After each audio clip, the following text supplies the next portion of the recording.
Welcome to Eagles Kickoff Live. I am Gail Saunders here with the gentleman talking the birds. It's game time, guys. It's Seattle versus the Eagles. It's been a weird week. It gets weirder every week. Eagle fans are left to deal with issues to themselves. They go to the timelines. They go to social media platforms. They read all the articles. But at the end of the day, this last week has been awkward. Whether it's Doug Peterson, whether it's the way he's answered the questions, the way that Jeffrey Lurie has dealt, his actions over the last couple of weeks, not showing up to games, being upset with, some of the practices, words that I've heard from, some sources, maybe some players. The players are talking. The players know that Doug Peterson and Howard Roseman are in hot water at this moment, and that's a vibe. That's a vibe that the Eagle fans are picking up. If you follow this team as long as I have, you know when shit is off. You know when this team is headed towards the Super Bowl because you've seen things that you've never seen before. And what we're seeing right now is a combination of, whether it's front office struggles, whether it's quarterback struggles, whether it's Doug Peterson not leading this football team correctly or calling plays correctly. Either way, we're here. And that's what it is. So today I'm watching this game as an evaluator.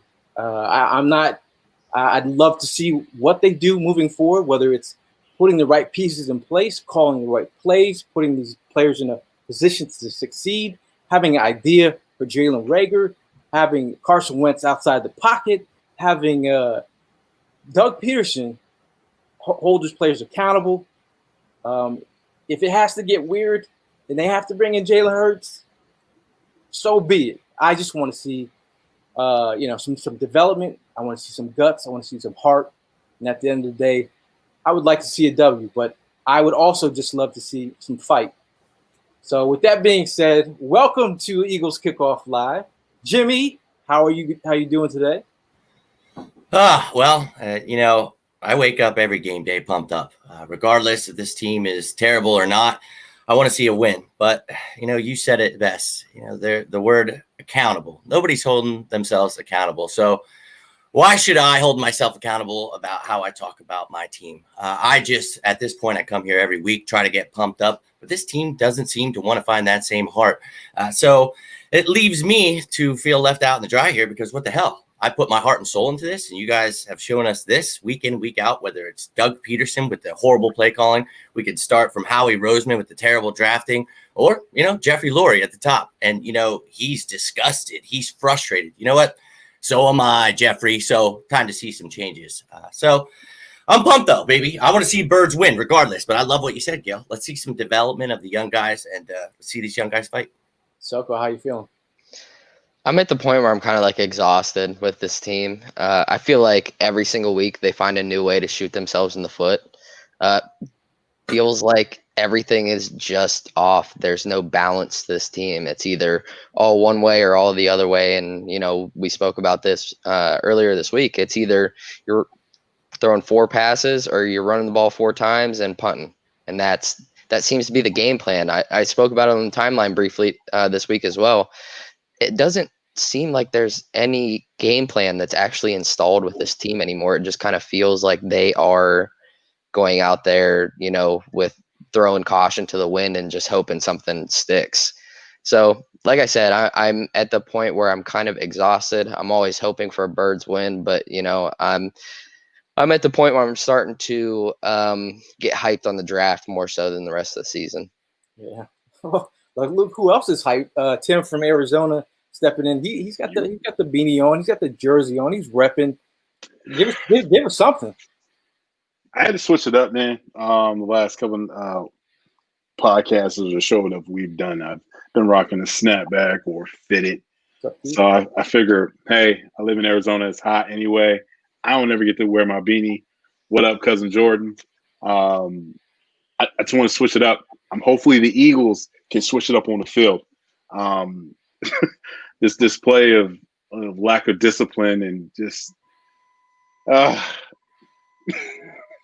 piggyback off Soko and Jimmy, man, it's you're getting tired, but you still have faith because you're an Eagles fan. Is this maybe this be one of the games where you know how it is, man, being an Eagles fan, this team can just pull you back in. You can be like, man, I'm done with this team.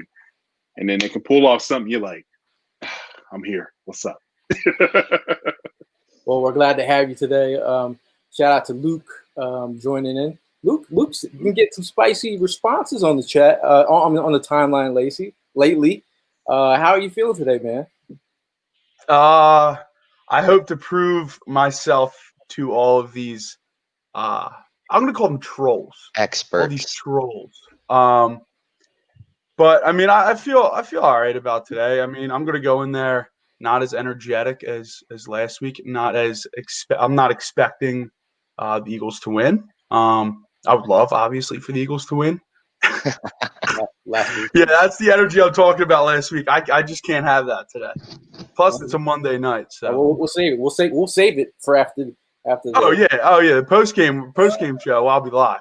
But no, I think this is the biggest game of the Eagles season. I think it's the biggest game for the Eagles in the past 2-3 years. Other than playoff games, because it's so many unknowns going into it. We don't know what's going to happen tonight. We don't know who's going to be playing quarterback majority of the time. I mean, I hope it's Carson Wentz, because that means he's playing well.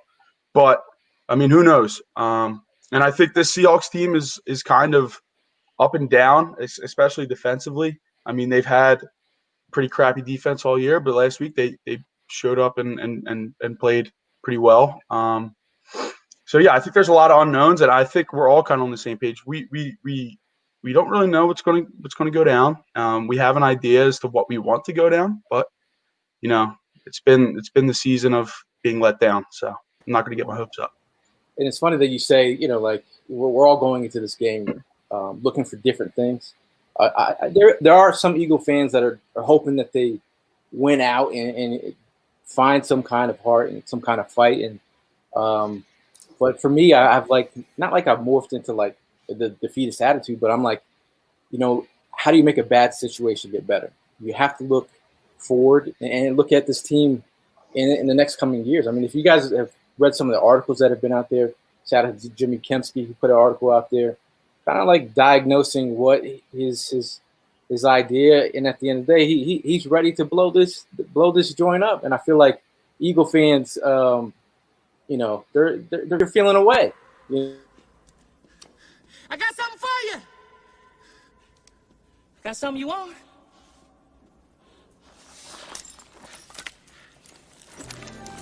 Huh? I got your bomb right here. Sweetheart.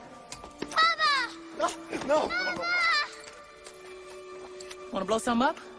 Huh? Come on. Push the button. Come on. Push the button. What are you doing? I'm just playing along. Come on, push the button. Yeah, come on, push your button. Blow everybody up. Yeah, blow everybody up. Push the goddamn button. Push the goddamn button. You heard what she said. It's the same, right? You want to see the blow the season up, but you don't want to see them blow the season up. So you're feeling a certain way, but because you know how difficult the road to victory is, and developing the squad. We know what it looked like when we had Sam Bradford in the building, and those trades that Howie pulled off. Those were miraculous. I mean, get all that money back in the building and pushing forward, like the moves that Howie Roseman made, and then Joe Douglas, 2017, they brought a great group of players that came in, whether it was a leadership, chemistry, they had everything. This team, looking at this team right now, you guys see chemistry? Not in the slightest bit. I mean, you kind of see the lack of offseason in Carson, not having any chemistry with his receivers, and the one off week that Kelce has, everybody wants to shoot him in the foot. But I mean, that can be accounted for as a lack of chemistry from the center and the quarterback as well. Maybe Kelce's frustrated with Wentz. You never really know what's going on. And then on the defense, like, you have a total lack of communication in the back end. Like, Slay obviously is holding down his side of the field. Everything else is wide open. So I don't even know where to begin with this team. It seems like there is no, it's kind of like what Jimmy said earlier. There's no accountability. There's no chemistry. There's no, it doesn't seem like there's a real like friendship on the team. Yeah. I don't think they trust each other. That's basically what I see. I see no trust. I see no bond. I see nobody. Even Carson, I don't even see like just pissed off. Like, hey, what's up, guys? Come on, let's get it together.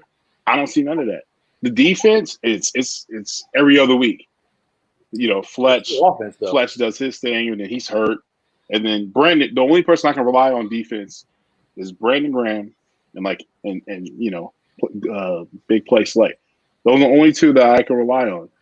You know what I mean? Like, it's crazy. Yeah, there's no heart. There's no brotherhood. There's none of that. There's none. That, to answer your question, Gail, I don't see it. And that's why I'm pissed off every week, because I want to come in, as Eagles fans, we put our heart and soul into it. So when you see this pisses me off because nobody's being a leader. We worried about Malcolm Jenkins leaving. What a huge hole that would leave as someone that was a leader. Would Carson Wentz step it up? And look how bad he's struggling. You look at, is it the offensive line? Is it the running backs can't block? The receiver's not getting open? Well, is it management not setting him up? Is it in the back of his head that Jalen Hurts is here? So we have given him so much crap on his plate and everyone else's that this is not good. I don't see any kind of unity here. Unity. We need the unity ring, and we need to punch Doug in the middle of the forehead to get him back on the right track. But I want to shout out the people. Shout out the people in the chat. All the Eagle fans from all over. We have, Keith in Seattle living the dream over there. Enemy territory. Rooting for our Eagles. John says, "Run it a ton, Doug. Become a running team." I mean, that's one of the only positives about this offensive unit is the running game. We're talking about a Miles Sanders who, at the end of the day, is breaking off big runs. He's been electric when he's given the opportunity. Can we give the man 20 snaps? Can we get some? He's a running back, an NFL running back. How many snaps did Henry get from the Titans in the first half? What, he had 20 in the first half? He had 22 carries. At the end of the day, we could get some runs from Miles. Let's see here. Shout out to Bryant, Cory also recommends running the ball. Let's see here. There's a lot of people excited in the chat. Not everyone's doom and gloom. Everyone has their own opinion on the Eagles right now, and I like to hear all of them. Shout out to Trevor, who's ready to get shut out by the Seahawks. Lots of positivity. Richie says it's Hurts coming. Is Hurts coming in if Wentz throws a pick or two? And I feel like as soon as he throws a pick, it's going to get awkward. You know what I mean? People are going to be looking very upset if that happens, and they're going to be calling for Hurts right away. How many quarters do you think it is before Doug pulls the trigger and bringing Hurts? I mean, is it going to be one pick and then Eagle fans are going to be like, I know that ain't who I think it is. I don't know, man. I am kind of at the point where Well, we saw the report. I don't know if you guys saw it. It came out just before we went live. Jeff Mosier reported that Jeffrey Lurie gave the absolute directive to Doug. If Carson continues to struggle, he's going to play Jalen Hurts. I don't know what that means, but to me, that kind of sounds like Carson's leash just got way shorter. If that's coming down from the owner, it also may signal some dissension between him and Howie. I mean, it's a lot of attention from everywhere. If you look around, I mean, like, you're getting mixed messages from everybody. You're looking at the minute you say something about Hurts, Doug will puff his chest out. He'll do like a silverback gorilla and protect his young. And then someone says something about Wentz, and then it's like, yeah. You know, if Peterson answered that question about if his wife asked him if he looked fat in that outfit, and his response was the way he responded on Wentz starting, you'd have doubt, right? So he probably gets smacked by his wife. So obviously he's not going to give up his game plan. We know that him saying first team reps is going to be not going to be a thing, and then there's mixed. You know, obviously he's not going to give up his game plan, but there is an issue going on now where it's a struggle between front office and what's going on with Doug. You know, I don't really feel like Doug has the power. You know what I mean? Like, do you guys feel like Doug has the power? I don't feel like he ever really did outside of play calling, to be honest with you. I kind of feel like maybe the questionable decisions that have been made in the past have been a directive from Howie, like, you are going to do this kind of thing, where Doug has the football mind, Howie has the analytical mind. Howie needs to sit back and understand his role as a general manager and not as a coach. He shouldn't have those decisions on who's active on game day and who's inactive, let alone who, you know, if, let's say, Miles, he says he wants Miles to get 10 to 12 carries and that's it. That's not your decision to make as a general manager. That's why you hire a coach. That's why you're not the coach.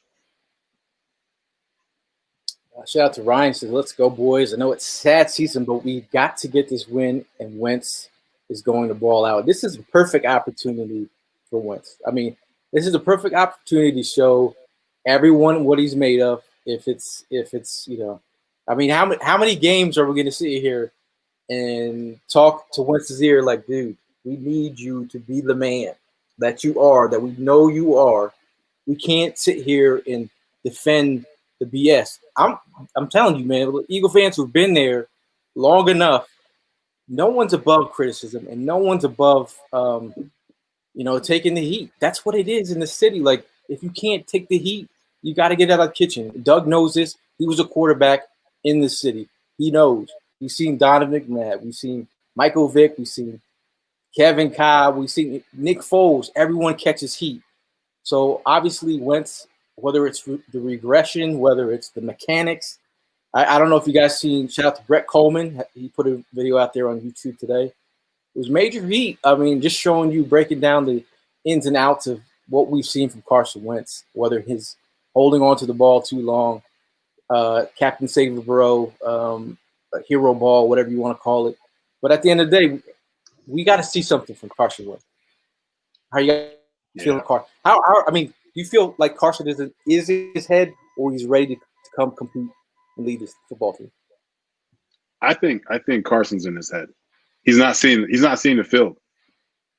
You know, just going over was it Baldy?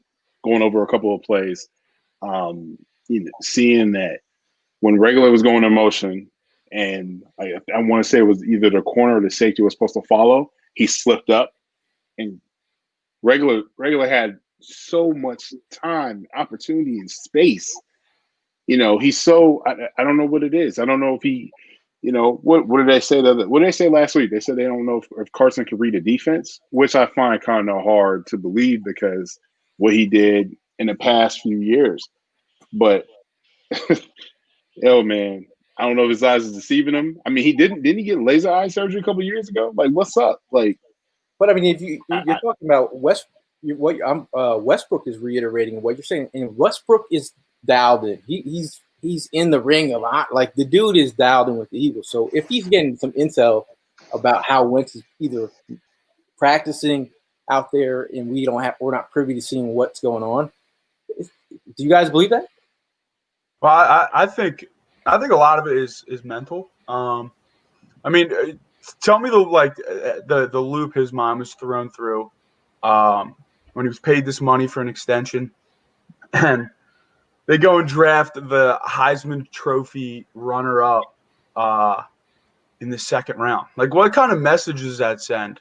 And yeah, it could have been, as a precautionary step for an injury-prone Carson Wentz. But I feel like it actually is reflecting his play a little bit because he looks like he's just trying to do so much at all times. Like, he's trying to be the home run guy. He's just trying to prove himself, and it's kind of biting him in the ass a little bit because you see, like, he doesn't throw the ball away. He tries to extend the play. He takes shots. He throws the ball. Sometimes when he probably shouldn't. And I think I honestly do think a lot of it's mental. And then that kind of leads to fundamental things. He's throwing differently. He's throwing off his back foot. He's not moving well in the pocket because he's just so locked on trying to find an open receiver. And it's just I think it's a combination of things, but I think it really does start with his mental. Now, shout out to Mark Drumheller doing the damn thing at the Gambler. If you need some gambling advice, my man up. He says, do you think Lurie's directed to play Hurts if Carson Wentz struggles signals tension between Jeff and Howie? I hope so. I really hope there's tension because there needs to be. This is bad. Like I mentioned at the beginning of the show, Luke just mentioned there, it looks like, you're just bombarding Carson Wentz with struggles, bad things that are not affecting him. And it's driving me insane. Like, I seriously want to punch through a wall every time I talk about it because why are we talking about the same things over and over again? We're not doing things to help our quarterback. That goes with Doug, Howie, and then at the top, Jeffrey. So, Mark, great question, but I hope there is some tension, man. Shout out to Paul, all the way from London town. Howie's draft picks is one step forward and two steps back. Something needs to change if you want progress. You obviously have to look back at his draft history. Shout out to Soko, who's going to be bringing up some of his Howie's biggest mistakes through the draft and kind of like hammers home the point on what we're talking about with Paul's comment here. You want more from Howie. We're not getting it. And if you look at just talk about the top three picks from last year and this year and what we're getting back from them. Obviously, it goes back to the point of how some of our draft picks are utilized. Would other draft picks that have been successful in the league be successful with this squad right now? Who knows the way that players are being utilized? I don't know. But if you just go off the top of the head, J-Jaw, who's a 50-50 guy, have you ever seen them throw a ball up consistently to J-Jaw? Have you ever seen, Jalen Reagor tells you who he is before the draft. He says, I model my game after who? Tyreek Hill and Deebo Samuel. Have you ever yet this season seen them use him like those two players? He knows who he is. The Eagles, do you know who he is? I know you guys know who he is, but have you used him the way that he believes to be as a player? And at the end of the day, it goes back to coaching when you're talking about the team and how the players are being utilized. But, true. Yeah, how does Greg Ward get a jet sweep before Jalen Reagor? That's my biggest question. Your slowest active receiver on the roster, maybe second slowest. We'll give him a little speed over J-Jaw. How are you giving him a jet sweep before you give your first round rookie wide receiver that you took because he is a perfectionist in gadget plays? And then on top of that, you take a gadget quarterback and you're not running them in any of the same offenses. No orbit screens, no funky motions, nothing out of the ordinary. You're running him on slants, deep ins, and deep outs. And that's literally the only routes that I've seen Jalen Reagor run all year. It's pathetic at this point. And Soko, like you go back and like I remember when we drafted him and I was going back and looking at highlights, and I mean 30% of the highlights were him running the ball out of the backfield or punt returns or kick returns. Like, you bring him here to be a spark guy. You don't bring him here to be your like typical receiver, because it hasn't worked. You've tried that and it hasn't worked. So I mean, like we all know the definition of insanity is doing the same thing over and over again and expecting a different result. And that's exactly what the Eagles are doing. They're doing the same things over and over and over again and thinking, oh, this play will work. It'll change. It's insane. It is insane. I mean, at the end of the day, it's like literally insane. You want to, and that's the problem, I think, where all Eagle fans are at the point. You're just like, bro, we've been watching this offense with a hawk eye, and like, there's no changes. I've been like dying for some pre-snap motion. I just want to, put some lipstick on the pig, and the pig would be the Eagles' play calls, because at the end of the day, everybody knows what's coming. Whether it's how Hurts has been brought in. It's been weird because you know what they're doing. I mean, you got Wentz out here at wide receiver, and it's weird. And you know what the play call is. So if they do bring in Hurts today, make it make sense. Give him a series. Let's see what he can do. And because it's weird, because at this point in time we're trying to figure out like who we have on the roster. Not is Wentz done or cooked, but we're talking about accountability and the fact that if you screw up many times, you sit the bench. So if that needs to happen, aka a la Donovan McNabb bringing the Kevin Cobb because he's playing terrible, you sit the man. So if that needs to spark some change in Carson Wentz, we're not getting rid of Carson Wentz with this contract. Have you seen the contract situation? So we have to figure out, is it the coaching, play calling, and how do we get the best out of Carson Wentz? If Jalen Hurts has to come in and play, he has to come and play. That's what it is. Yeah, I mean, I'm kind of with you, Gail. 51 million over the next 2 seasons in dead cap hit. Carson Wentz is not going anywhere. It is inevitable. Carson Wentz is tied to the future of the Philadelphia Eagles, and that's how it's going to be for the next 2 to 3 seasons. Period. Whether you like it or not, whether Jalen Hurts is playing or not, Carson Wentz is the guy, and we have to understand that. But we have to also get an offensive-minded play caller who's willing to go in with him and sacrifice it all and not be vanilla like Doug has. Well, I think that's where this little question down here, how mad's everyone going to be? I think that's what you got to do, though. You got to use Jalen Hurts to his strengths. You got to use, you guys mentioned Reagor. Obviously, that pisses me off more than anything week in and week out. Also, my biggest key is run the ball. You can do that with Reagor, too. You talk about the jet sweeps. Why are we running screens to Greg Ward, too? Why not open the playbook up with Jalen Reagor? And it pisses me off more than anything. So if you need to bring in Hurts, you need to bring whatever you got to do. Start doing something, please, for the love of God. Shout out to Brendan from Canada, repping his birds. It's funny, we got a question here. I mean, what do you guys think about Jason Peters moving the right guard? And me and Brendan talked about Nate Herbig. Yeah, I don't really get I wasn't her biggest Stoutland guy. Like Stoutland loved this kid from last year, groomed him, and then finally you got an option at right guard, an opening. Herbig's actually not played too bad. Like I know PFF can always be taken with a grain of salt, but he's like 38th, I think, out of like 89 guards right now in the NFL, middle of the pack. Eagles guard play has been atrocious. I feel like Herbig's kind of been like maybe stable. At that position so far, he hasn't been too bad. And like, what's the point of rolling out a guy that's got a broken toe at 38 years old when you're 3-6-1? Like, play the young kid. Let's see what he's got. Like, I don't get this. It's like every single week they're putting some older guy ahead of a younger guy when they're 3-6-1. Like, if we're gonna win the division, let's win the division with the young kids we got. Let's not try to do this with Jason Peters at 38 or older guys. It just doesn't make any sense. It's the roster building and like the decisions this team's made has just been ridiculous. Yeah, I mean, you talk about a guy who stepped up and gave you some meaningful snaps when you needed him, showing off that depth that you like. But overall, looking at the offensive line, I wouldn't say the excuse, but some of the offensive line changes in and out with the Eagles have been a thing. So check out shout out to Jimmy for this chart. This is week 1, the lineup here. Week 2.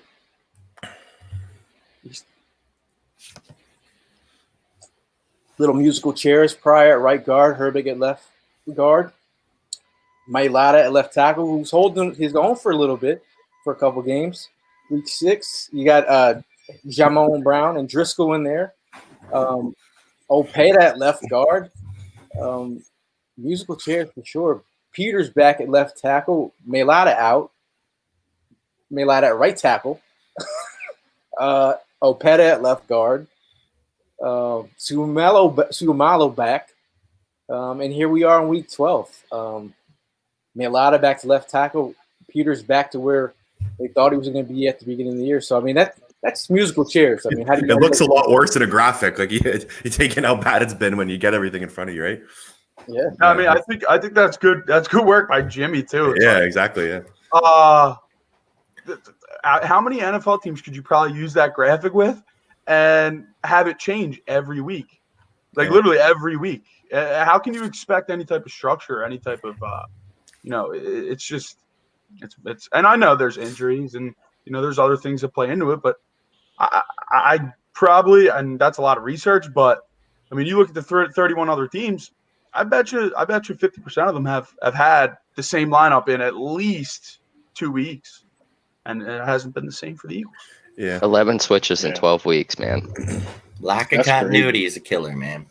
The guard chemistry is everything, especially on the offensive line. It's everything. Yeah. Chemistry is everything. The thing is, and another problem is, though, Jason Peters can't finish a game. Yeah. So, you got to have Herbert. You got to have Herbert as a backup. You can't really count on him every game. I'm 38 with a broken toe. We all know he's not going to finish his game tonight. No, we all know that. Way. It's raining. Yeah, the play at guard has been so atrocious. Like the Jamon Brown game you brought up, like Sewell Peta's struggled. Like that's been I think the Achilles heel of the O-line has been the internal pressure. Like the play at guard has been so bad. I don't know if Peters can provide any stability there. Like he's never played the position before. This is his first start, right? At right guard at the age of 38, he's got a broken toe according to Schefter that needs surgery. Like I don't get this. This doesn't make any sense. Broken and dislocated. Yeah, what are they doing? Like he's third. Like we're 3-6-1. Play the young kid. Like this is ridiculous. And then Trey Thomas was saying that a finger, dude, as a lineman, you're like, bro, you can tape your finger up. Like, they give it a go. Like, is that for the Herbig injury, the finger? Yeah. Well, apparently they said that Opeta outplayed him. And now I think that finger injury is made up. I actually think like they don't like Herbig or something. Something happened that we don't know. Yeah, because like he was fine, he was playing okay, and then he was not on the injury report when he was inactive that 2 weeks ago. So yeah, something's fishy. Like the whole structure. They can't do simple day-to-day tasks. Like put who's on injury report. Stop lying to people with injuries. Like they just can't do the simple. But B, you gotta think about it. Think about our training staff, our medical staff. Yeah. Garbage. You know what I'm saying? Like, it's been atrocious. Look at last year. We could like what was it? Last year we had Miles Sanders, right? And they just wanted to run the ball with Miles Sanders in the playoff game. We had Jordan Howard in just chill on the side. You could have used him, by the way. Yeah, welcome back. And I don't like his number. Somebody need to give up their number. Number 41. Yeah. I agree with you. Anyone got any? What about Driscoll? He's hurt. I mean, I understand he was hurt, but like he's healthy now, right? Full participant, yeah. So that's another Urban part two. He was playing well. How does he? And that's my big issue is Pryor's played like absolute garbage all season. He hasn't had a good game all season, and you're actually starting him at right tackle over Jack Driscoll.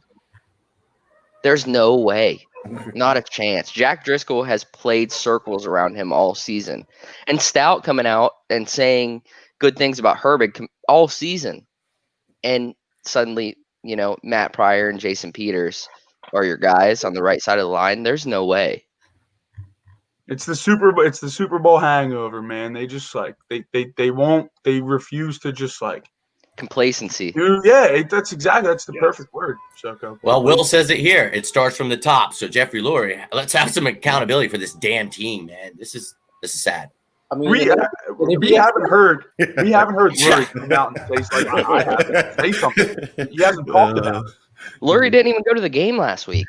Yeah, they said it was because of COVID or something, but I don't know.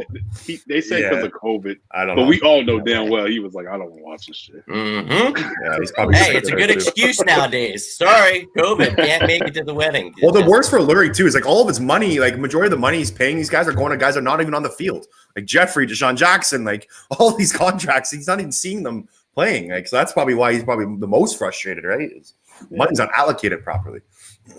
Yeah, look at all the dead money we have coming up. Whack ass vanilla offense. Yeah, it's too. His add-ons, everything else. Brandon, you give up a good segue for me here. I want to go down over positional breakdown of where our spending is. Okay? Quarterback, we're at $21.4 million. We're literally dead in the middle of the NFL. Fine. Completely fine with that, especially with, Carson's first year of his big contract hitting. Completely fine. Running back, $3.4 million, 31st in the NFL. Wide receiver, $30.06 million, 13.5% of the cap space, and we are 5th in the NFL. We have not had a 1,000-yard receiver since 2014. Haven't had a Eagles wide receiver catch 10 touchdowns in a season since 2014, both by Jeremy Maclin. The most by a current Eagle is Alshon Jeffrey with 9. Tight ends are getting paid $15.24 million. That's good for 4th in the league. Our top spending tight end is currently on IR, still not, activated or anything. And we're having a contract call with him. So the offensive line is 7th in the NFL with $39.8 million. That's 18% of the cap. They haven't held a team to 0 sacks since week 2 of 2018. The defensive line, $40.64 million. Good for 5th in the NFL. 18.3% of the cap space. The big note here, the Eagles have paid Malik Jackson and Javon Hargrave a combined $33.3 million for a total of 18 games. They've combined for 31 tackles and 3 sacks. The linebackers, $4.4 million, dead last in the NFL, and we know how bad the linebackers have played. The secondary, as band-aided as it has been, $18.5 million, good for 27th in the NFL, and it explains a lot. Special teams, 20th, $4.5 million. So you're talking about 2 units, the offensive line and the defensive line, taking up 36% of the cap and not performing whatsoever. I mean, when you break down the numbers and look at where we're spending it and where the lack of production is coming from, you have serious questions. This is where you have to turn to the draft. If you're not winning in the draft, you are losing. And when we have a 3-year window where Carson Wentz is on his rookie contract, you do not hit on picks like you should. This is where you we're paying the piper next year. We are going through the gauntlet, and we have to pay that credit card debt because it's racking up. That interest is hitting. Yeah. I'm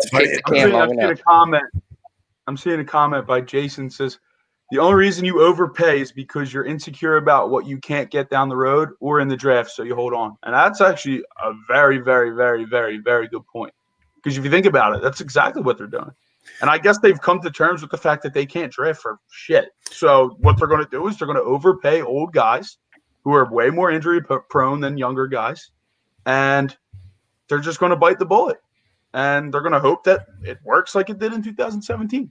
And that's a very good point by him or her. The Eagles are paying their long snapper more than they're paying any linebacker on the team. So it goes to show how much they care about linebackers. Yep.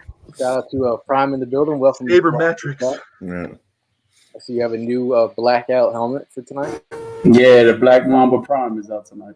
No, it's for the funeral. Oh. Wow. Crucial. What's going on, fellas? What's going What's on? up, Brian? How we doing, Prime? How we feeling about the game? I haven't even talked about that yet. How we feeling tonight? We got a win in us? No. Something's telling me. The silence is deafening. Something's telling me they're going to end up doing what we've been wanting for the past few weeks today of all days because of the fact that, there's so many people on the hot seat. But I just hope that Jeffrey, sticks to his statement throughout the rest of the season. So basically the next loss, heads are going to get chopped off. And I think this is the part of the season where it's a reality show.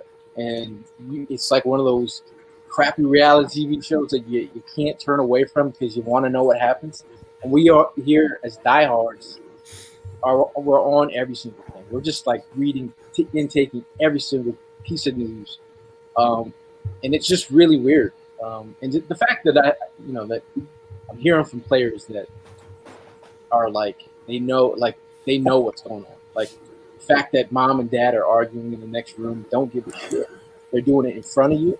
They don't care. If you hear the divorce is coming soon, someone's getting shown the door, and you're just left with your feelings, and you're telling your brother and your sister, like, well, where are we going to spend Thanksgiving or Christmas? I don't know. Like this is the whole team is sitting in this situation, but when one of your brothers is like fucking up, Carson, and they know it's monetarily, they're tied monetarily, and the players are talking about that, not just the fans, but the players are talking about this. So I mean, and the stuff that I'm hearing, I'm like, bro, like I'm just like, it's weird for the players as well. So if there's some kind of thing brewing, I think that's why this whole thing is like must-see TV tonight for you, because it's like the game to figure out where this team goes moving forward. You guys feel that? Pretty much.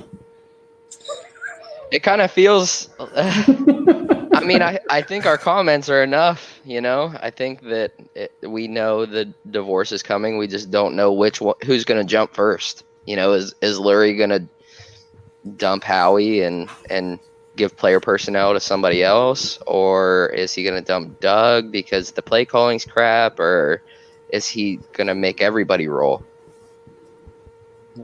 It's got to be blown up. To follow back on that though, so what are you feeling? Are you feeling like you want Howie out or you want Doug out?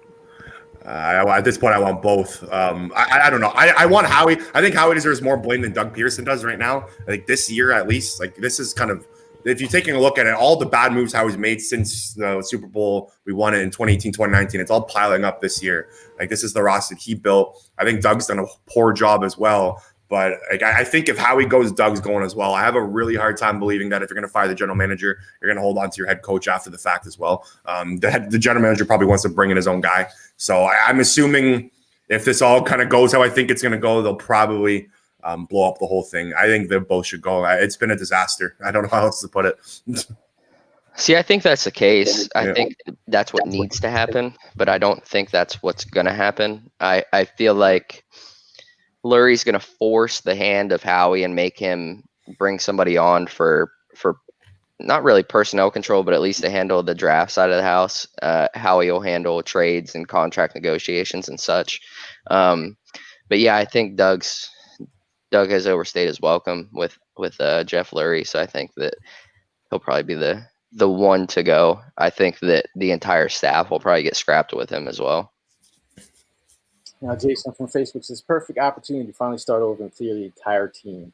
Get the trash players, change the front office, put better people to move this team in the right direction, and draft fucking players that make sense and not crap. Like, in terms of like, the one guy that I've seen get tons of heat, whether it's dude's been injured, who's got like 26 snaps targets on the year. Like, you really gonna judge Jalen Reagor off of what the little amount of games he's played? Like this whole idea of like watching Justin Jefferson ball out and then now looking at Jefferson and be like, he's crap, he's garbage.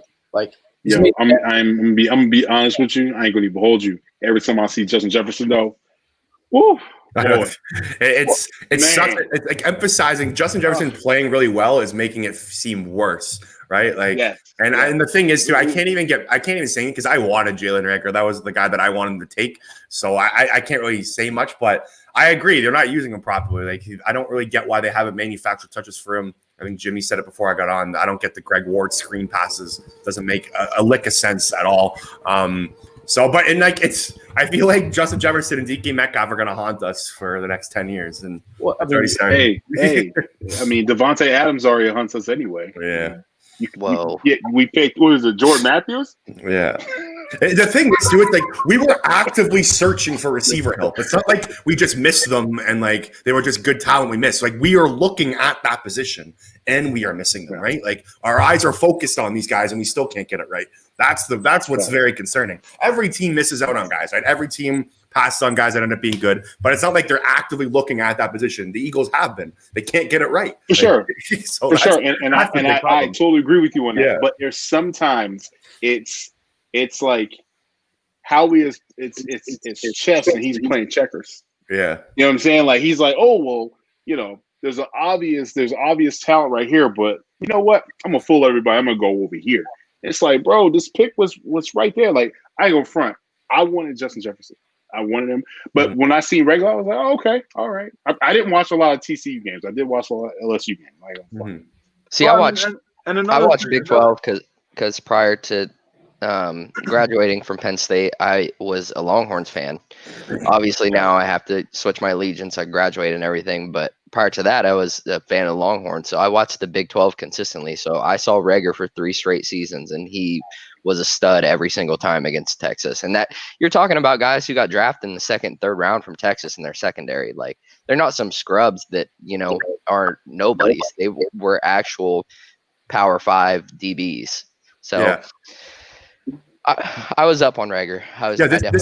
This is more of like, if he doesn't pan out, this is the Eagles' fault. Like the talent's there. Like it's not like this is a J-Jaw type of pick where we don't even know what they were looking at. Like that's another thing. Yeah, like who the hell in that room was like DK Metcalf? No, let's take Jason or take Whiteside. That's the real problem, right? Like Reagor, the talent is there, and the pick I thought was okay. It's just like I don't get why it's taking so long to get it panned out. I know he's been hurt, but come on, man. Like you spent a first round pick on the guy. Like try to get him like a better player, get him touches. Like it's like complete incompetence at this point.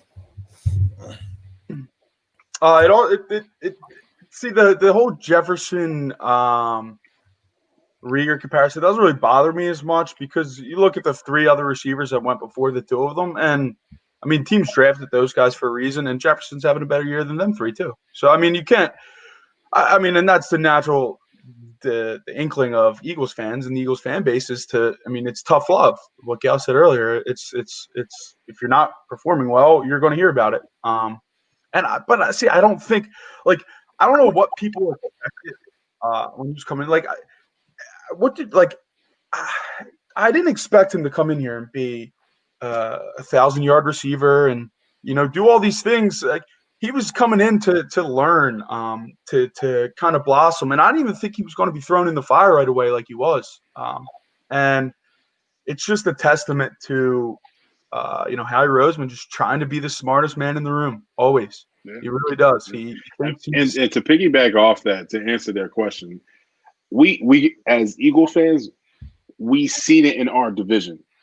And I think was it 2013, 2014, somewhere around there, when you had OBJ and that class of wide receivers. Those guys, they came on the field and they exploded. So it was like, man, you can get a wide receiver, you can get a talent, and then you can throw that little inkling and then you can make your team go somewhere, where you imagine it to go. I think that was just the main thing. But when they drafted JJ, man, out of Pac-12, listen, I live in Arizona and I watch Pac-12. Nah, man. That wasn't the pick. When I seen that, man, my jaw dropped. Yeah, is that facts? No pun intended. I mean, when they picked him up, it's there on live. You can see it on YouTube. How reaction is like in the second round when Metcalf was on the board. I'm like, yo, Metcalf is on the board, bro. And then I'm like, if you need Miles Sanders, I picked out the pick. I'm like, it's gonna be Miles Sanders here. They picked Miles Sanders, and I'm like, all right, second pick's coming up. I'm like, Metcalf is here. This is where you take this chance. They don't take the chance, and here we are.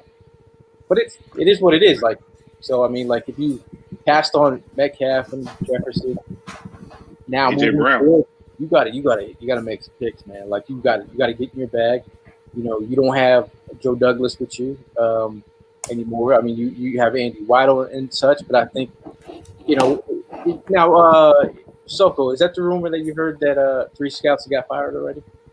Yeah, so out of the personnel department so far, there's 10 regional scouts. Out of those 10, 3 of them have already been scrapped. So at this point, I mean, it's coming down from Jeff Lurie at this point. It's Howie Roseman pulled the entire personnel department into a conference room and ripped everybody's ass apart.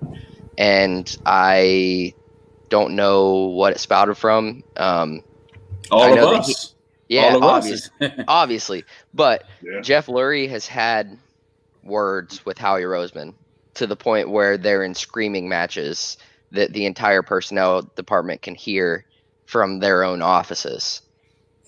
Good. This is the head that everybody's talking about where it needed to come to because of, Howie's history. And I went over it today. You're talking about 10 years of misses. 9. He's been here for 10. Chip Kelly drafted for a year, but you're talking about 10 years of misses. And it hasn't gotten better. There's been no development whatsoever in the draft department. There's no young guys that can be excited about on this team. Yeah. We're boring, old, and expensive. Like it's the trifecta. We're the 25th oldest roster in the NFL right now, with an average age of 25.8. Oldest player being Peters, obviously at 38. Youngest player being John Hightower, just over 22 years old. It's not like they're old. They're probably. That makes sense. It's well, the problem. In NFL world, you are. Their good players are old. Like the talent that they have is old. Like Fletcher Cox, Lane Johnson, Brandon Brooks, like Jason Kelsey. These guys are the core and they're old and they don't have replacements coming up. Here's a question. That's kind of related to this game. What position do you think they need the most? Like if you were going into the first round, like what would you take? Tackle. I have an answer that might shock you, question. but I think second corner is going to be huge going up. In this game, you're going to see, I think, Avonte Maddox exposed here because you're going to see Darius Slay follow around DK Metcalf. There is no chance that they're going to have Avonte Maddox on DK Metcalf. That's a mismatch nightmare. So if that does happen, then Jim Schwartz is a complete idiot. So you're probably going to see a lot of Tyler Lockett versus Avonte Maddox, and I think that's kind of where the focus should be on. I think that's going to be a matchup that's going to kill this team tonight. Like Maddox has been bad. He's been very bad this year, and they need a corner to fit in because Slay's turning 30, and they don't have anyone else to kind of fill the reins at the second corner slot. You cannot run Maddox back again next year. I mean, I think they put him in a position. That's where when I go back to putting your players in a position to succeed. We know that he wasn't a real CB2. Like you got to move him on the inside. That's where he'd probably be serving you better. And we've all known that he wasn't the CB2 that we wanted. Yeah, as a fan base, but the front office felt like that was okay. He played well in that. Like his best football was in end of 2018, right? That playoff run against the Bears. He had a pretty good game against the Bears in the playoffs, I think. I think that's when he played his best football, but we haven't seen that since. And he was in the slot during that time too. So I don't really get this. Yeah, but he was also going against slot and shorter wide receivers. Yeah, so that I don't get why they just keep him there. Bigger, right? stronger wide receivers dominate Maddox. Mm-hmm. And then on top of that, what was it? Who they signed? They signed the young bull for the Rams. What's his name again? I forgot his name. Roby Coleman. Oh God, Roby Coleman. I mean, he's been awful. You know what I mean? He's supposed to be the slot god. He's just been. You're talking about 3 guys who play the same position. It goes, and then what to put salt in the wound, man, is just to see Rasul ball out in North Carolina, with the Panthers, and then I don't even know. So going back to D, I've been kind of adamant about diving head into the draft stuff, and we sit at the 8th pick right now, and I mocked us Caleb Farley. What do you think? I haven't really dove too much into the prospects yet.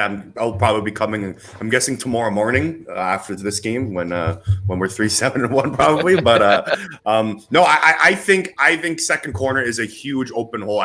You can make an argument that they could pick any position right now, and it will be a fine pick. Like that's how many holes they have on the roster. But look, Slay's getting older. They don't have anyone to fit there, and I think that's a big position in the NFL is your cornerback. Right? I think that's the thing that would be the lean. But yeah, I don't know. They could go anywhere in the draft, and you could fill a hole at this point. Yeah, it'll be interesting to see where they go in the draft. Yeah. Because they have so many. I think you just can't miss at this point. And if you're this high up in the draft, this is where this is really where you want to be at. Like this is like again, like Eagle fans would be like, I want to win out, and like I get it, but we're talking about going into next season being $69 million over the cap. We're paying guys. We're going to be paying guys who won't be on the roster next year. That's where we're at, and the only way that you win is with the draft. Like if you hit, I mean, look at the Saints, where the Saints were at one point, where they hit continuously in the first 3 rounds, and back into the draft as well. I mean, you're talking about landing picks and having guys that are starter, from first to second to third, six starters like every year. Like that's crazy. I mean.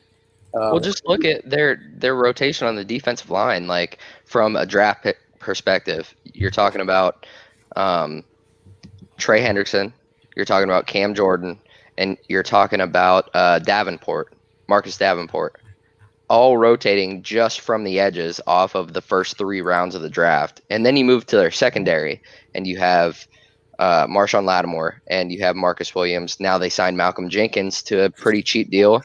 So, and then on top of that, they got Michael Thomas in the second round. Michael Thomas was a second-round pick, and I don't think a lot of people like to believe that, but they drafted Ryan Ramczyk in the first round of that same draft. So you're talking about a franchise right tackle and a franchise wide receiver taken in this very same draft, back-to-back picks. And how about the running back? Alvin Kamara, 4th-round pick in the same draft that we took Donnell Pumphrey. Yeah, I can't believe I still to this day. Like, if you go back to videos of me, like I said, they just drafted a backup dancer for Cisco in the 4th round. Like Jamal Williams, I was like, at least Aaron Jones, Jamal Williams is still playing. Like these are. Like to put it like in a base overall, like in a vacuum. Take a look at this draft. They needed volume, right? So they got 10 draft picks. Great. That's what they needed to do. They needed to insert young talent and a lot of it. And then they just completely light the 2nd round and 3rd round pick on fire this year, basically. Like they just like, screw it. We don't need them this year. Like that's what your 2nd and 3rd round pick need to make an impact. Like, and they just, it's ridiculous. It's like they're drunk. Like I don't know what they're doing. And when they're like, I'm tired of the project. Yeah, like it's a project. Did 2 of them. They did back-to-back rounds. They did 2 of them. Like it's like it's you saying it's a project is you saying you alleviating yourself from blame when the project doesn't work out. Yeah, you're setting yourself up. You're setting yourself up just in case he doesn't fail. Like exactly. But if it does happen to work out, Howie Roseman's the smartest man of all time. Like Davion Taylor, there was like 3 other off-ball linebackers that are like they could have taken that could have played right away. Like they were. It was like, and like I don't get it. Like go back further. You're talking about guys like Brian Mihalik and Alejandro Villanueva, who ended up working out for other teams. Like Brian Mihalik started 8 games for the Detroit Lions at left tackle, but we drafted him as a defensive end and thought he was going to play outside linebacker. That's got to say something about your talent evaluation. Alejandro Villanueva was a stalwart for the Pittsburgh Steelers at left tackle, but we wanted to play him at outside linebacker in a 3-4 with Chip Kelly. Are you joking? You have to understand like where your talent sits. Apparently, Mike Tomlin, they were playing the Steelers, and Tomlin saw Villanueva from across the field. He's like, who the hell is that guy? And then they did their research on him, and then the Steelers signed him off the squad the next day. And now he's the starting left tackle. Like, this goes to show how much the Eagles don't even know about their own players. Now, Marcus makes a good point here about, Jordan. Now, you look at that Andre Villanueva situation. You get the perfect opportunity with Mailata, who's actually giving you something, and it is shining for his, for his resume, and you sit him for the next couple weeks, like until that player pulls himself out of the game too. Peters pulled himself out. That's the only reason that Jordan even got a chance to play. It just The, dropped. the last Yeah. 4 weeks, the Mailata Peter Sagal was absolutely insanity. Like I couldn't even take it anymore. It's laughable. Like, and he should if he's not the left tackle for the next 6 games and if he's healthy on the bench, like this is ridiculous. That's like last straw. Like Laurie should be canning Howie Roseman right there if he tried to pull that. Mr. T. Chad says Sixer process is greater than the Eagles process. It's hard to trust the process right now. But it's funny that you're 3 years removed from a Super Bowl, and the Eagle fans are like, you almost can't believe that you're actually here. And that of all things that we're talking about Carson Wentz, bro. Really, we're talking about Carson Wentz. You think you'd be talking about some other position or whatever. And everyone's trying to come up with their own reasons, their own conspiracy theories. Whether it's his diet, shout out to Luke. If he's the vegan diet's affecting him, is it the concussions that are an issue, or is it Jalen Hurts being drafted and that's affecting his psyche? Eagle fans are asking these questions all day, every day, and trying to come up with an answer. And I feel like we will get that answer if Jalen Hurts does come in, and if you see some kind of offense that is ignited, and you're going to be like, holy shit, because then we have another drama filled weeks ahead of us. And the thing, Jalen Hurts, he's well versed in the mesh concepts that they ran over at Oklahoma. So I mean, if they're going to try and make him feel comfortable, that'll be interesting because he can run that. We're going to get to see him in more than just one play off the bench. He's cold. Yeah. But we'll go around the room. Your feelings if Jalen Hurts comes in the building, comes into play. Prime, we'll start with you. I don't know, man. I'm not really big on it. Like, I'm not ready to close the door on Wentz. I just don't feel like it's all his fault. I mean, I know he's making some bad decisions and shit, but I'm being as diehard fan that I am. I'm not ready for this controversy, man. I don't know. I don't want to. I'm not wishing no bad on the kid. Like, if he comes in here, he shines. Hey, that's what's up. But I just don't know if I'm ready to be dealing with all that controversy right now. I mean, we sit back and we laugh at all these other teams that go through this shit. And now it looks like we're about to go through it, and I don't even know if I'm ready for it. Luke? Yeah, I think Prime brings up a great point. Like, I'm right with him. I'm just scared of what would happen if Hurts does come in and plays well because, I mean, that's pretty much writing the goodbye letter to Wentz. I mean, people are like, oh, trade him to the Colts. No, no one's going to want the contract like that, especially after his performance. And I don't know if I'm ready for it, but I mean, if the Eagles are ready for it, I guess we have to be ready for it. Sucks. Right. Yeah, I don't really get the understand that if he comes and plays well, then what? Like if he plays well, then he plays well, and then we'll go from there. But Wentz isn't going anywhere, right? If the Eagles try to trade him, it's a $33 million cap hit. If they try to cut him, it's a $59 million cap hit in dead cap. So he's not going anywhere. The Eagles and Wentz are going to be together until at least 2022. So look, I think I actually wanted him to sit down and be benched in Cleveland and in that Sunday night Dallas game just to give him wake him up, see if that ignites him because he's going to be here. So and if let's say Hurts plays well, then you got a quarterback competition on your hand, right? There's nothing wrong with putting in a player and he plays well. That's what you're supposed to do in the NFL. You're supposed to go in and play football. So I'm all for anything right now. I'm all for new ideas, anything because this offense stinks. So if he comes in and plays well, then he does, and if not, then maybe ignites Wentz. Who knows? But right now, Carson Wentz is playing terrible, so there's not much else that can be done. And I know it's not all Wentz's fault. I'm not saying that, and I'm a Carson Wentz guy, but something's got to give here, and maybe he gets it right tonight. I don't know, but we'll see. Now, go to Soto here. I'm good either way, man. Truthfully, I'm more about winning games than people's feelings, and I hated that they picked Hurts because I did feel like it would take a mental toll on Wentz, and I kind of feel like that's what we're seeing right now is the hangover of I don't believe in you regardless of them saying, hey, we'll go draft you some help and get you what you need later in the draft, I feel like that should have been handled differently. Either way, I'm good as long as the team is winning. But I also feel like you invested that $100 million in a franchise quarterback. That should be your guy, no questions asked. And you shouldn't be drafting a quarterback in the second round. But I'm okay if Hurts does come in and gives Carson that wake up call that he so badly needs right now. Yeah. I don't even know where to start, man. I'm loyal to Carson Wentz, but if Jalen can do what he did in that Baltimore game, where he sparked it up, you got to go with the high hand. I don't know. Like I said, hey, yeah, we moved the ball when he got in there, and I don't know what happened. To that. I mean, but he. But yeah, man. I think we need to. I think we need to start. Just stick with Carson. He'll be fine. He'll be fine. Yeah. I mean, I just feel like if this is going to be like, these are like, I wouldn't say monumental moves, but like that time that McNabb got benched, it was a huge deal. They actually had to pay for that move.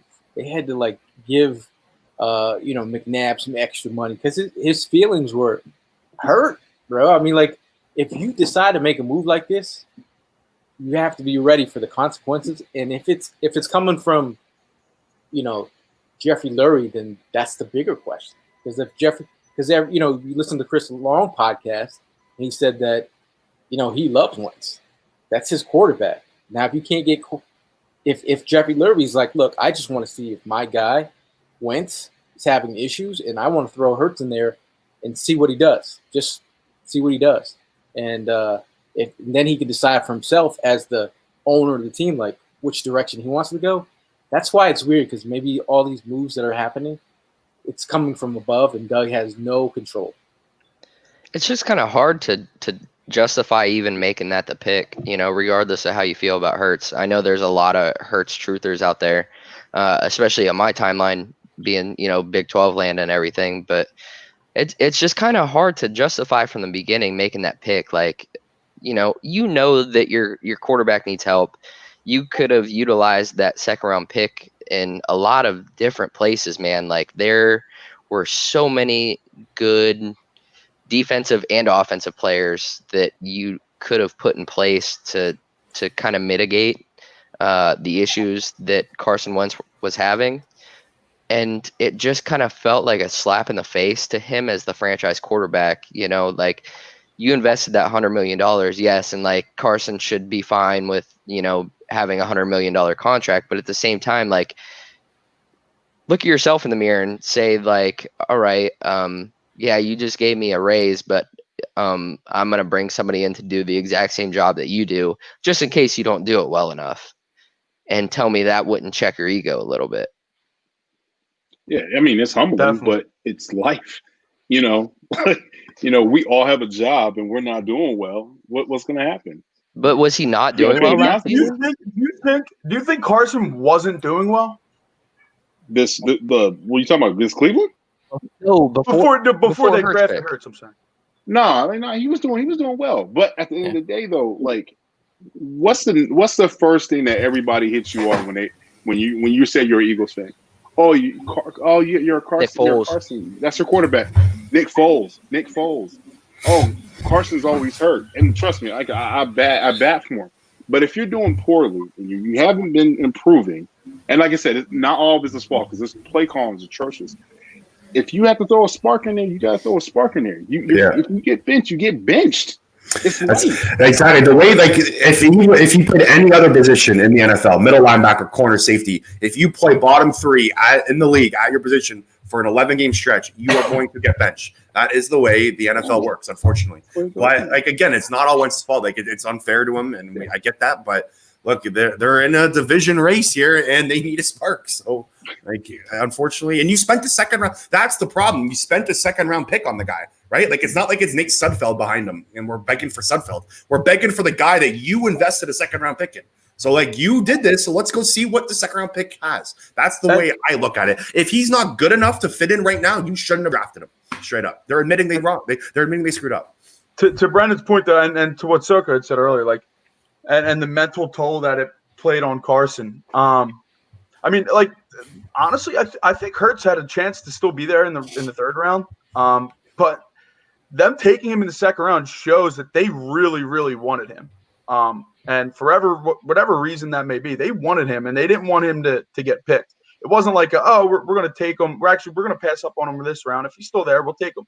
Like they went in there knowing that they were taking him in the second round regardless. And like it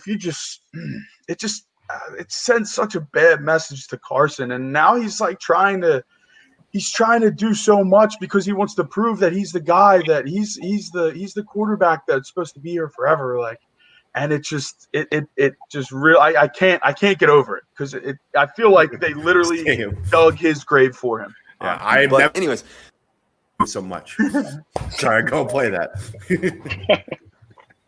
So my big issue here's all right. I'll give you a list of guys that were picked that could have helped Philadelphia between our second and third round pick: AJ Epineza, J.K. Dobbins, Raekwon Davis, Denzel Mims, Christian Fulton, A.J. Dillon, Jeremy Chin, Logan Wilson, Antonio Gibson, Ashton Davis, Brandon Jones, Brent Edwards, Lloyd Cushenberry, Terrell Lewis, Julian Blackman, Zach Davis, Jordan Elliott, and Cam Dantzler.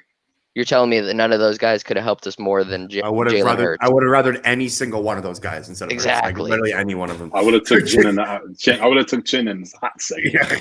Man, I'm a big Cushenberry guy. I loved him. Yeah, exactly. I thought he would have been perfect. We have a 34-year-old center, and we have no replacement on the roster for him. I think they think Seumalo is going to be the replacement. It's starting to look like that. I mean, that's what Kelsey said. He says he's Susu Malo as his replacement. I don't mind that. He's whatever. Like, he's younger.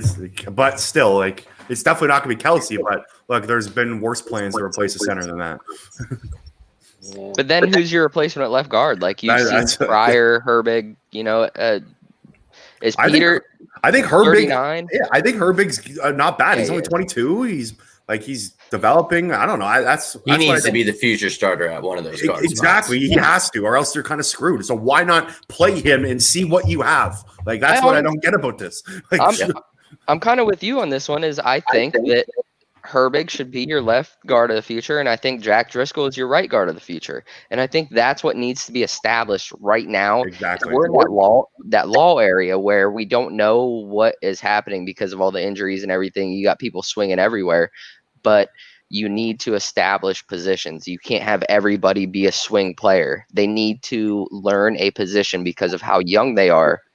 They need to develop from one spot on that offensive line and stick them there for better or worse to see if they're going to work out or they're not.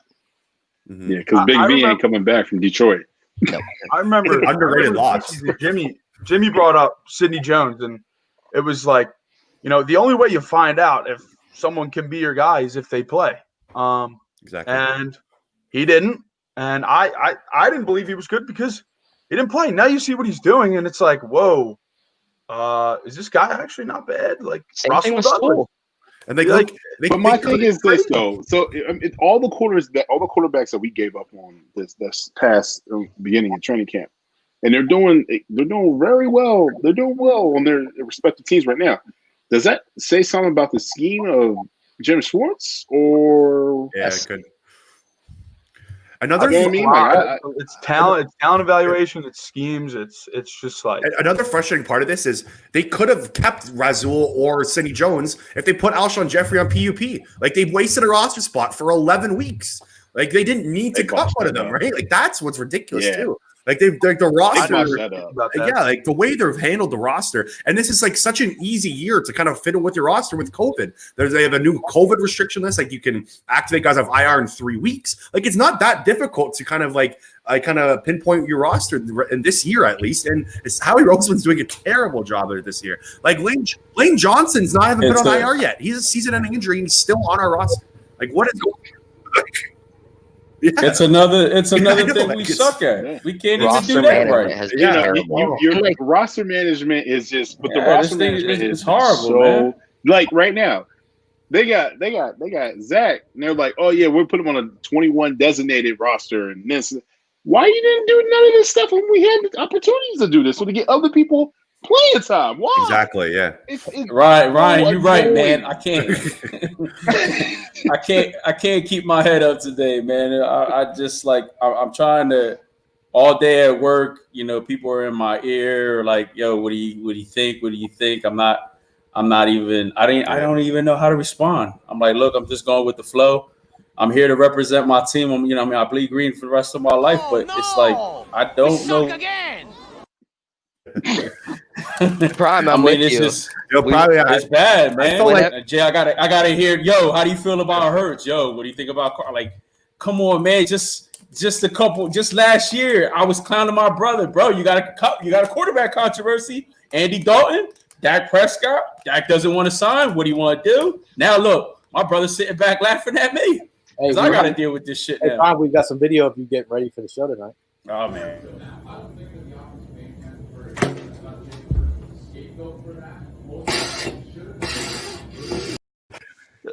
That's all of us. What are you talking about? That's just not Yeah, just that's Brian. all of us. I do. Yeah, 'cause That's the whole fan base. Thank you. That's the whole fan base. This hasn't felt like a normal Monday night game. Like I haven't been like today. I've barely been excited. Kind of getting looking forward to it. It's been different today. I feel you, Prime. Prime, I'm with you though. Like so I have 4 people that work with me in my office. They're all Giants fans, all from like downtown New York City.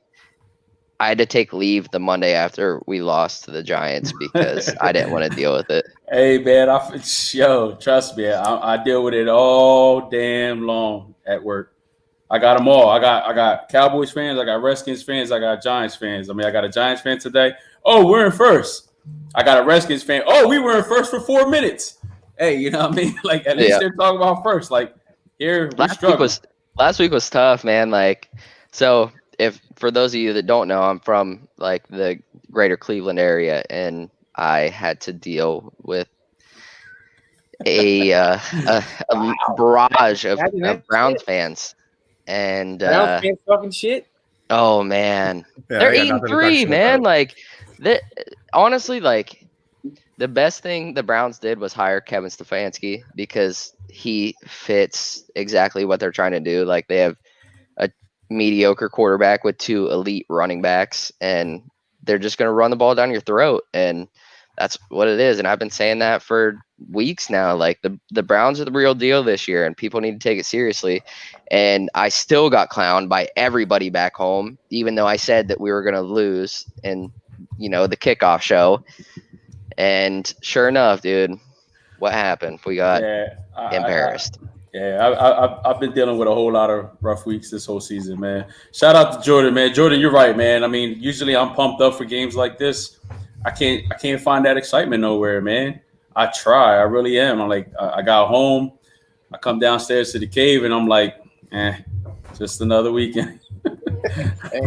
I mean, if we're gonna look at a positive spin on these things, it's tonight's game. I mean, we'll go around the room. So Co, who are you looking for something big from tonight? Like it's one player. If I had to put one player on it, it's probably Jalen Reagor. But as a whole, I think the entire passing offense needs to step up tonight. You're going against the 32nd ranked passing defense in the NFL right now. They're dead last in the league by 800 yards. And I think that tonight is the night that you need to abuse Shaquille Griffin, Jalen.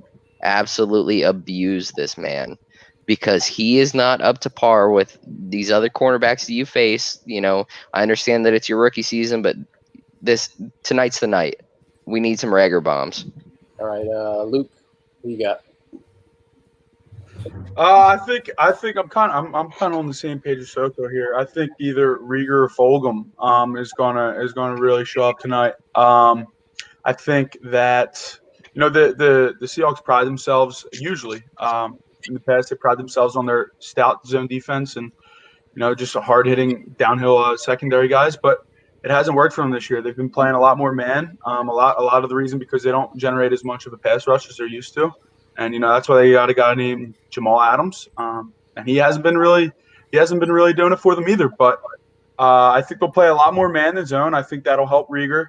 I mean, Fulgham's more of a zone receiver. He finds those little pockets and sits and picks at defenses. But I think depending on the game plan of the Seahawks, I think one of them is going to be the huge spark that'll hopefully get the Eagles to maybe win a game. Yeah. Travis Fulgham. Yes, sir. He's gonna have a big game tonight. I'm letting y'all know right now he's gonna have a big game tonight. He's gonna rip him to shreds, y'all. It's gonna be a good night, and I think Wentz he'll get back on track. Just gonna have to worry about Jason Peters. I'm gonna go with Richard Rodgers, man. I think Richard Rodgers is gonna be a secret weapon tonight. You know what I mean? I think the guy's been coming clutch for the past couple of weeks, and tonight, with all the focus that's going to be on these other receivers, I think Richard Rodgers is going to go ahead and shine tonight. That's my guy tonight. Yeah, you guys said the guys I want to pick: Fulgham, Rager. Here's one. How about Alshon Jeffrey? How about the guy getting paid $15.1 million this year? Why don't you show up? Why don't you show that you're worth this money? Like, come on, let's see it here. This passing defense for the Seahawks is terrible. If they can't get it together tonight on offense, then I don't know what defense they could get it together against. This is a perfect opportunity to get this passing offense going. Fulgham, Rager, Jeffrey, maybe Hightower, get some snaps. Greg Ward. It's the passing offense is going to dictate this game, and that's been dictated this season for them as well. So, you want to whisper any sweet nothings into Alshon's ear? Do something, Alshon. Do something. How about Jimmy? Oh, man. Well, everybody said who I like. Obviously, I want a huge game from Rager. I want a huge game from Fulgham. This is a secondary that you should be taking advantage of. Now, their defensive line, they added Carlos Dunlap, Snacks Harrison, so they're getting a little bit better. We need to protect Carson Wentz. That's key. I think you can do that by running the ball. Miles Sanders, love to see a huge game. It's rainy, sloppy. Let's run that damn ball. Let's see any way you can get the ball to him. Some screens. I don't care whatever you got to do. Seriously, I don't. Just get Miles Sanders the ball. Gail, you said it earlier. You want 20 touches. I want 20, 25 touches, and it doesn't have to be just running the ball. They want to give him around 15 to 18, never over 20. Pass the ball to him, too. So let's go, Miles. Let's see. I need that. So, before we go into another subject, I was down 61 points in fantasy going into, yesterday's afternoon games. And I made a tweet on the timeline saying, if Tyreek Hill, Allen Robinson, and Miles Sanders make this comeback for me, I'll donate $100 to a charity of their choice. Oh. To each of theirs. I am currently down 7 points with Miles Sanders left. So, if that comes to fruition, expect that on the timeline from me as well. Miles Sanders. I mean, you speak to Miles Sanders, you just took the words right out of my mouth. I'm looking for Miles Sanders to be leaned on. You're talking about an offensive unit basically up front in the trenches. They've done fairly well. We can run the ball. Miles Sanders has shown if you feed him enough, you don't even have to feed him enough. He's still going to break runs off and make yards after contact. But today is the day to lean on the run and also, start attacking them, off play action, because this is where you can win. Dial up the run and then hit them with the pass. And I think this is the game to do it. So, Miles Sanders, please represent tonight. We need you. I mean, it's weird. I mean, like, if you talk about Russell Wilson, he's what, 5-0 versus the Eagles. He's Doug and Carson are 0-4, heading up against Seattle. What do you think tonight is the biggest difference between the last time the Eagles played the Seahawks? The biggest difference? We suck even more. Yeah. The Eagles defense. We have receivers. Yeah, the Eagles defense actually been able to shut down the Seahawks offense in the past few games. I think they only scored 17 points, right, in the last both games last year. It's been our offense that can't do anything. Right. So, Right? Yeah, they've been doing a whole bunch of trick plays. That's how they beat us last time. Yeah. So we need to score some damn points. Yeah, Use them basically, receivers. yeah. Exactly. See, I I'm have a on the feeling we're gonna- contrary. I'm on the contrary. I think the biggest difference is Seattle has always had a stout defense, and Seattle is atrocious against the pass this year. They've only had 2 turnovers all year.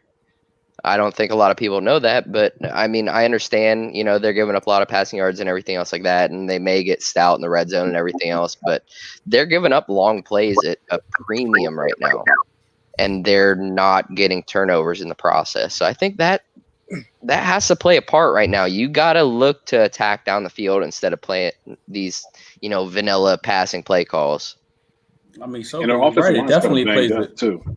It definitely plays a part, though. But I mean, the part is are we going to do anything about it? That's the part I really want to look forward to. Are we going to take advantage of the fact that these guys suck on defense? We've played teams that they had the same stats, and what's been the outcome? Yeah, you know what I mean. So that's the part I'm looking forward to. Forget all this other shit. I just want to see if the fact that they take advantage of the fact that Seattle has one of the worst defenses in the league. Yeah. Biggest difference between the last time we played the Seahawks. Like I said, I think the fact that Seattle's offense is actually a little bit better, so that's something they're going to have to look forward to. Shut down Russell Wilson. They've been able to do it in the past. Maybe another big Alex Singleton game potentially for the Eagles. He played really well last week. But yeah, I think it's straight up going to come down to the fact that we have receivers this year and see if we can beat this past defense. But we haven't shown it the past couple weeks. So, and again, this is a perfect opportunity to do so. Pooga in the building from. Hey guys, sorry I'm late. Excuse my tardiness, guys. I was running a bit late from work. Got stuck in traffic. That's all right, man. Excuse my tardiness. Who works nowadays? You'd be surprised. I just want to give a shout out to if I say your name, Solomon. You guys always make me feel better when I'm watching your live videos because in our country, 12:26, and you can't sleep. Yep. But you talk Eagles, man. We can't sleep. What country is been he? out there? What country is that? Africa. West Africa. West Africa. Nice. Yep. Thanks for tuning in, dude. Yeah, appreciame that. I mean, see, I think that's the first time we had somebody from Africa on. I think second time. At least Second in the time. comments. But if Suleiman can show up on time from Africa, what is your? Yeah, come on, Puga. I'm sorry, guys. I'm sorry. I was that handling some together. business. Fired. Business. Was it in the That's just stadium the Eagles bathroom show up today on time. or nah? So I mean, Puga, how you feeling right now? I mean, we're about almost an hour away from the game. Thoughts? This is a game. I was listening to you guys earlier about the whole Carson Wentz, Jalen Hurts fiasco. This is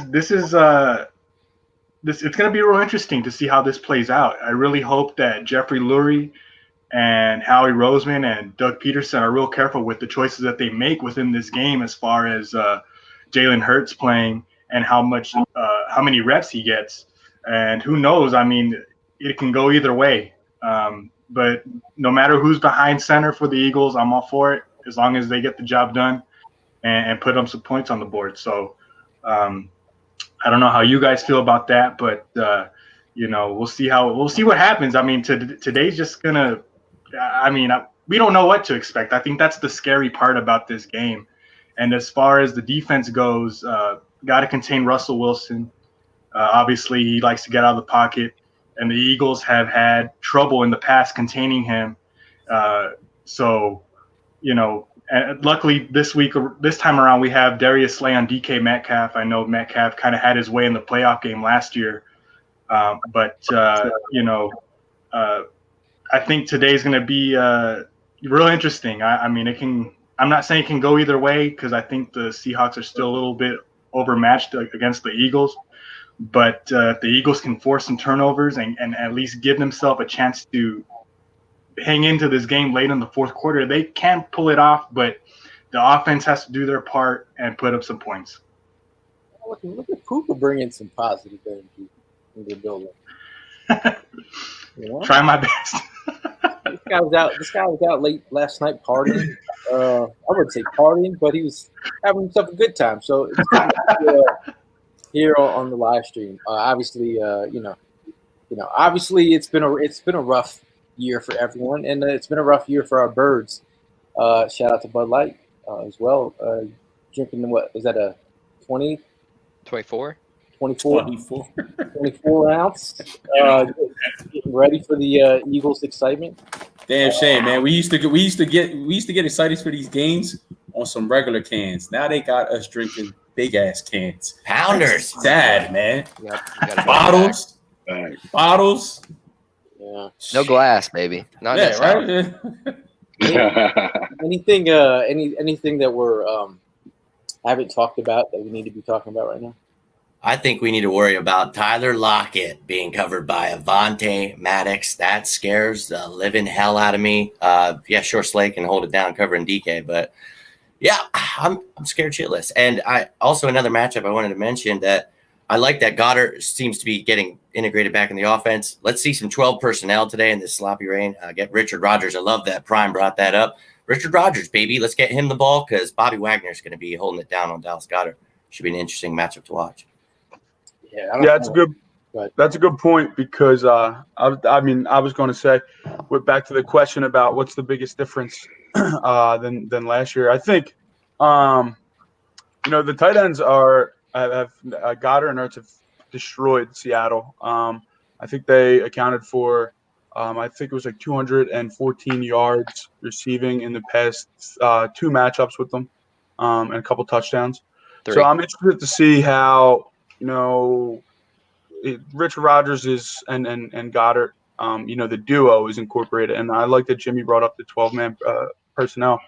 I think it'll really help, free up the middle of the field for Carson and kind of get those receivers flanked out some more space. So that's a good point. So it looks like the rain is gonna hold off throughout the game, from what I'm seeing.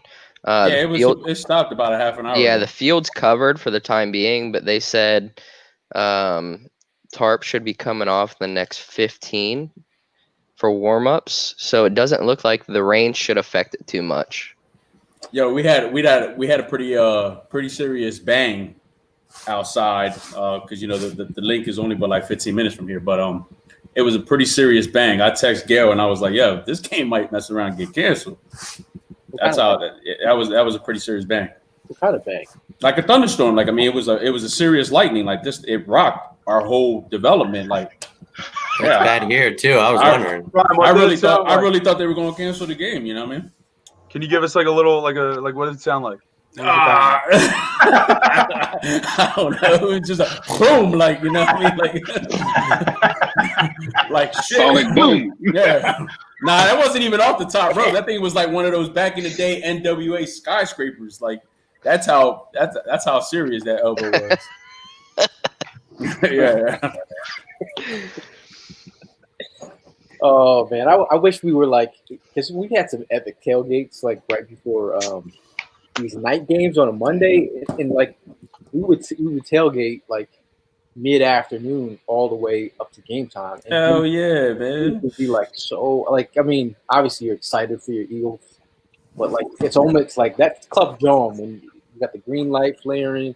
People are just like feeling themselves going into like it's a whole different atmosphere from last year to this year. I got too many of these. I was ready to prime. You know what I mean? Like this time last year, I need one right here. I'm putting stickers on the Seattle Seahawks fans. Like, you know what I mean? Get out of here. You just got primed. You know what I mean? Shout out to my boy Trox for the camera work. But yeah, man, it was just like, what the hell? Now I gotta prime my damn self. At this very moment, I'm like, I just want to see the real Eagles stand up. You saw that fight in the Giants game. I mean, you saw some fight in the Steelers game, and some in the Ravens game. But like you saw some fight, and that seeing Carson Wentz like that long run he had where he's like, no one's stopping me. And I was like, all right, this team's about to get it back on track. And since then, it's been a rocky road. Shout out to the Eagles' favorite flavor, ice cream. Haagen-Dazs. It's been a mess, but like I'm just really excited to see. I'm not gonna say excited. I'm really hoping to see some development. Young guys, please. Young players. Is it still Haagen-Dazs or is it Rocky Road now? Rocky Road, yeah. I think it's more like Rocky Road this year. Rocky Road, man. Rocky. Shout out to Bryant. Said he went to an Eagles tailgate. So I mean a 4th of July tailgate. Had a good time. I miss him, man. I miss him. We gotta get a moment of silence. For himself. Yeah, man. Miss him. I miss Prime putting stickers on people like you. Yeah, saying that. Man. Hey, shout out to Mega Hawk, man. I just found out ever since I joined this Elite Superfan group, I found out there's a couple other primes out there. There's a Mega Hawk Prime, that's Seattle Prime, and there's actually a Tampa Bay Buccaneers Prime. Yeah, I was there's shocked only myself. one Prime. Yeah, I mean, y'all know there's only one Prime. You know what I mean? I'm just there's only one. Still showing love. You know what I mean? It's just still showing love. Nah. I mean, you guys eat dinner yet? We're missing Alex. Alex used to cook up those meals. I'm like, yeah, I'm just keeping it simple tonight. I'm going with some pizza with the wifey. I got some Chinese food. I got some pulled pork. I got some quesadillas. Quesadillas. What did he say? He's got some quesadillas. That's so Texas, bro. With a beanie on.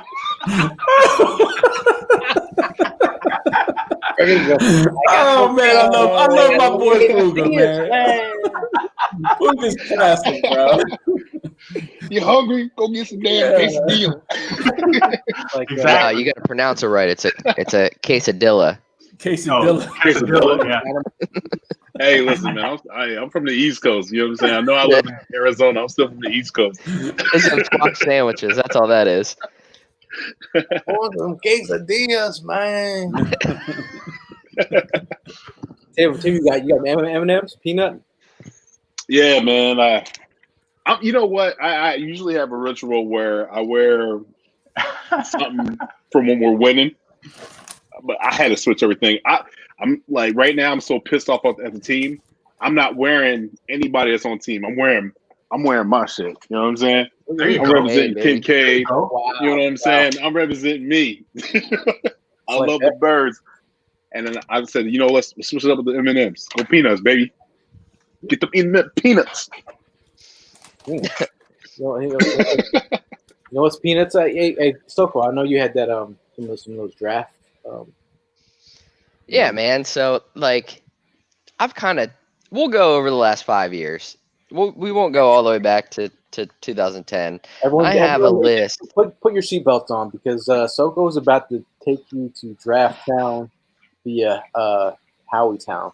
I hate to do it, man. I really do. So, Howie Roseman's been our GM since 2010. His first offseason was 2010. So, I don't want to go back all the way that far. It'll take way too long. I'm going to give you 5 off seasons worth. So we'll go back to the 2014 draft because 2015 he didn't have a say in it. So we'll go back to 14. So the very first pick of the 2014 NFL draft for the Philadelphia Eagles, obviously everybody knows, is Marcus Smith. But you don't know are the players that were still available whenever we drafted Marcus Smith. So, mind you, at this point, Nick Foles is still our quarterback. Later down the road, obviously, we traded for Sam Bradford. But Marcus Smith was the first pick. The players that were still available whenever Marcus Smith was selected: Deion Buchanan, Kelvin Benjamin, Jimmy Ward, Bradley Roby, DeMarcus Lawrence, division foe, Joel Bitonio, Derek Carr, Kyle Van Noy, and LaMarcus Joyner. So those are a lot of holes that can be filled with any of those players, but we drafted basically a D1 AA defensive end. After that, everybody, likes to talk about Jordan Matthews. Jordan Matthews had a good career with the Eagles, so I can't get on him too much, but there are a lot of impacts that could have been taken. Weston Richburg, who is the center for the New York Giants, had a really good career. Obviously, Jason Kelsey is, 34 years old. Maybe could have retired 2-3 years ago after the Super Bowl trophy. Stephon Tuitt, Timmy Jernigan, who was, later Eagle. Jeremiah Tochu, who's the defensive end for the Chargers. The big one that everybody likes to say, Devontae Adams. Absolutely. Would have loved to have him. Carlos Hyde, Allen Robinson, Jarvis Landry, Justin Britt, Christian Kirksey, Preston Brown, Chris Borland, linebacker for the Niners, who retired after his rookie season. The final one, Josh Huff. He was the round 3 pick. Yes, the round 3 pick, pick 86. The players that were still available at that point, John Brown. Obviously, we lacked a speed receiver for a long time. Trey Turner, still an all-pro guard for the Carolina Panthers. Brandon Linder, an all-pro guard for the Jacksonville Jaguars. Jerick McKinnon, and current Eagle Richard Rodgers. So I'm going to skip 2015. That was Chip Kelly's year, so I'll give Howie his due on that one. It is what it is. He can't, draft everybody. 2016 was the year that we traded up for Carson Wentz. Obviously, he was going to be the pick one way or the other. So, I completely understand. Here are some players that we missed out on from trading up from the 13th pick all the way up to 2nd. Joey Bosa, Zeke, Jalen Ramsey, Ronnie Stanley, DeForest Buckner, Laramie Tunsil, Keanu Neal, Will Fuller, Kenny Clark, Hunter Henry, Miles Jack, Chris Jones, Xavier Howard, Derrick Henry, Michael Thomas, Deion Jones, Yannick Ngakoue, and Joe Thuney. You guys see any impact right there? It's a lot of impact, man. Miles Jack, bro. Miles Jack. Jason says you were depressing. Oh, I'm extremely depressing, and I'm very depressed, so I'm going to make you depressed. Anyways, going down to the 3rd round pick, we picked Isaac Seumalo. Has been, I ran out of pork grinds, bro. You got me in my depressed days that I just ate. You got to get some flaming hot Cheetos you got to get spicy. Anyways, we took Isaac. Isaac has been a very average left guard. He has done everything that's been asked of him and was converted from a center from Oregon State to left guard for us. Obviously, everybody expected him to be the swing tackle that Big V was, but Isaac found his home at left guard for us. Anyways, here are some players that we missed.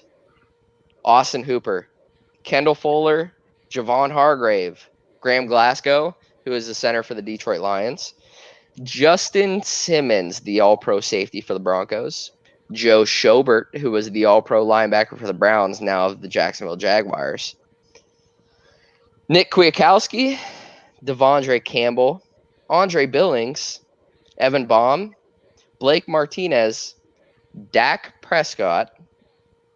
Understand, we took Carson Wentz. I get it. Matthew Judon, who is the all-pro pass rusher for the Baltimore Ravens, Jordan Howard, and Matthew Ioannidis. Finally, the last pick, Wendell Smallwood. Pretty much the only guy that was available at that point was Joe Hagg. Nobody else, really would have been in our mindset unless you go further down 11 picks to Big V, where we took Big V over Tyreek Hill, DJ Reader, Jatavis Brown, and Wes Schweitzer. Oh, man. Anybody feeling depressed yet? Because I am. Soko, the game hasn't even started, dude. What are you doing, man? I'm trying to take you through the history of Howie Roseman and how he has been a god-awful GM from the start. It's been 10 years, man, and there's been no progress. Right. That's my No, issue. no, Is I- we've had to subsidize his terrible draft picks with even worse contracts. You gave Byron Maxwell a 6-year, $63 million contract for him to be traded the next offseason. Yeah, no, it's definitely a blaring issue with the Eagles front office with Howie there. I think he's the common denominator in all those transactions there. So And that's kind of my issue with Howie is this will be year 10 for him. He had 1 year removed where Chip Kelly took over for, personnel control. My biggest issue is there's been no progress in the draft department, but on top of that, we've had to kick the can down the line with our free agents because our free agent signings have been terrible. You're talking about Walter Thurman is probably in the top 10 of his free agent signings, and he played 2 years with the Eagles. Malcolm Jenkins, as good as he was his best free agent signing, and at the time was universally hated by the fan base. Right. I think a big thing though. I mean, yeah, I would love for them to bring. I don't think they should get rid of Howie Roseman, because I think financially he does a pretty good job as to keeping them afloat. And I'm not saying the talent that he pays is good, but the way he restructures contracts and kind of finagles his way through the ins and outs, I think he has a knack for that. But it's arrogant to think that he is a good evaluator of talent because he's not. So if you bring somebody in that was strictly like a Joe Douglas, you got me? Is there a fire around you? But if you bring it. That's perfect. That's a perfect comment about put Howie back in his closet. Like, I mean, it's Make him full towels. That's not a bad idea. Go ahead, Puga. I was gonna, Soko brought up a good point about Miles Jack. I know Gail talked about it a little bit. What are the chances of Miles Jack being on the move now that the Jaguars just fired their GM and they're gonna want to probably clean house? Do you suspect that the Jaguars might do that, or do you think they're gonna move along with Miles Jack?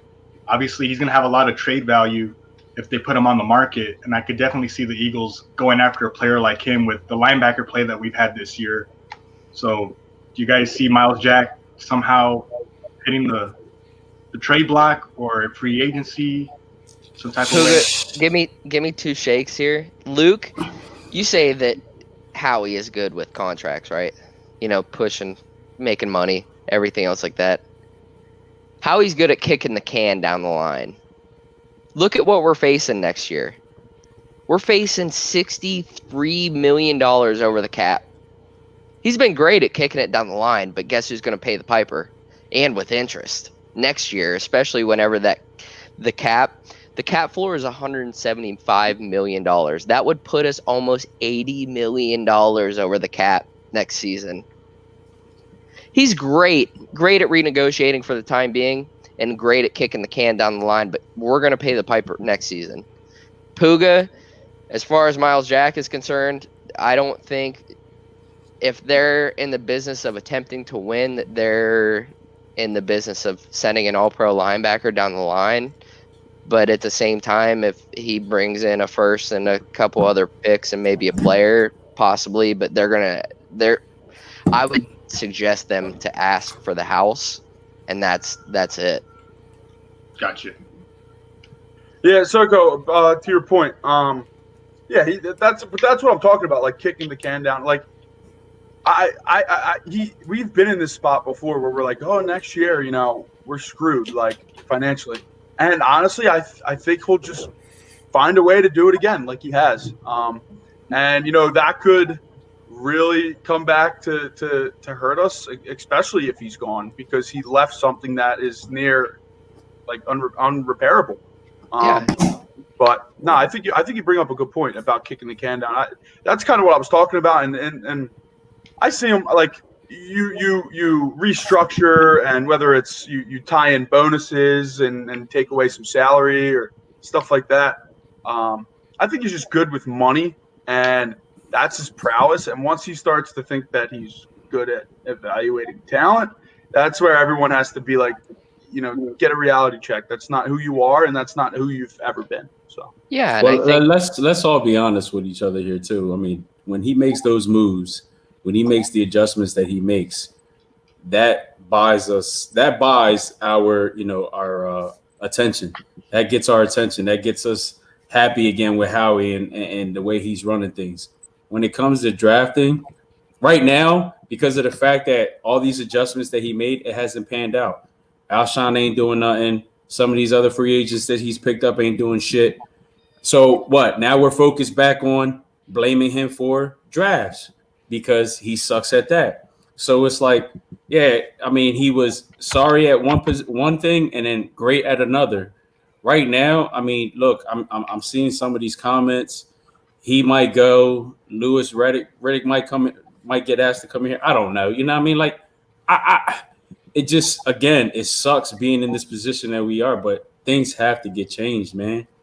Yeah, I just don't know what is going to actually get changed after tonight, but things have to fucking get changed, man. I am not one to go down this fucking road and deal with this bullshit. They need to make change, and it needs to happen now. Hey, shout out to Evan with the comment. Yeah, Evan's working right now. We couldn't be with us tonight, but like you talking about that change, Brian. Like the last time that the Eagles lost the Cleveland Browns, this is what Evan Hearn looked like. So we're making history. We lost to the Browns, and we're gonna have to deal with that. But not that we're taking anything away from the Browns. I'm just saying this is weird enough. But the fact is, we're just gonna have to move forward in the best positive way. Yeah. Man, we're 20 minutes from game time. What they start at 20. I think people fail to see that, Howie's terrible with evaluation, but he's not really all that great with money. The flash and bang in front of our face. But if you look at it, he adds a lot of dead cap.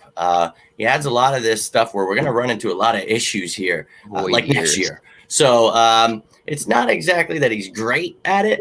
He just makes some fancy moves here and there. And hey, he's good at some things, but we're seeing it all bite us in the ass when he makes terrible moves with Alshon, Deshaun. If we cut him next year, that's like 15 in dead money right there. So, and that's what we're seeing right now. We're seeing all that shit. We're seeing it all right now. I did a lot of work on the cap today, as well as looking at Howie and everything. But between Alshon and Deshaun being cut, we only saved $9 million, and it's a $9 million cap or dead cap hit. So those obviously are the two players that are probably going to be moved in the next offseason. But I think that one of our younger guys whose fifth-year option was picked up could be the very first one out the door in the offseason.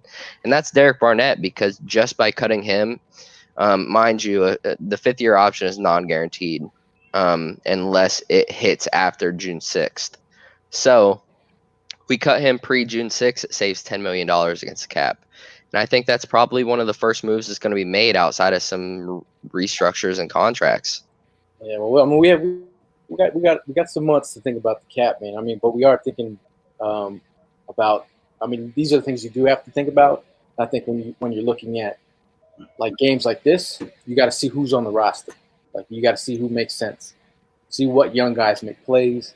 But again, like going into this game tonight, shout out to Brian with the positivity here. We're going to win tonight. Dude, Twitter will explode if the Eagles win tonight.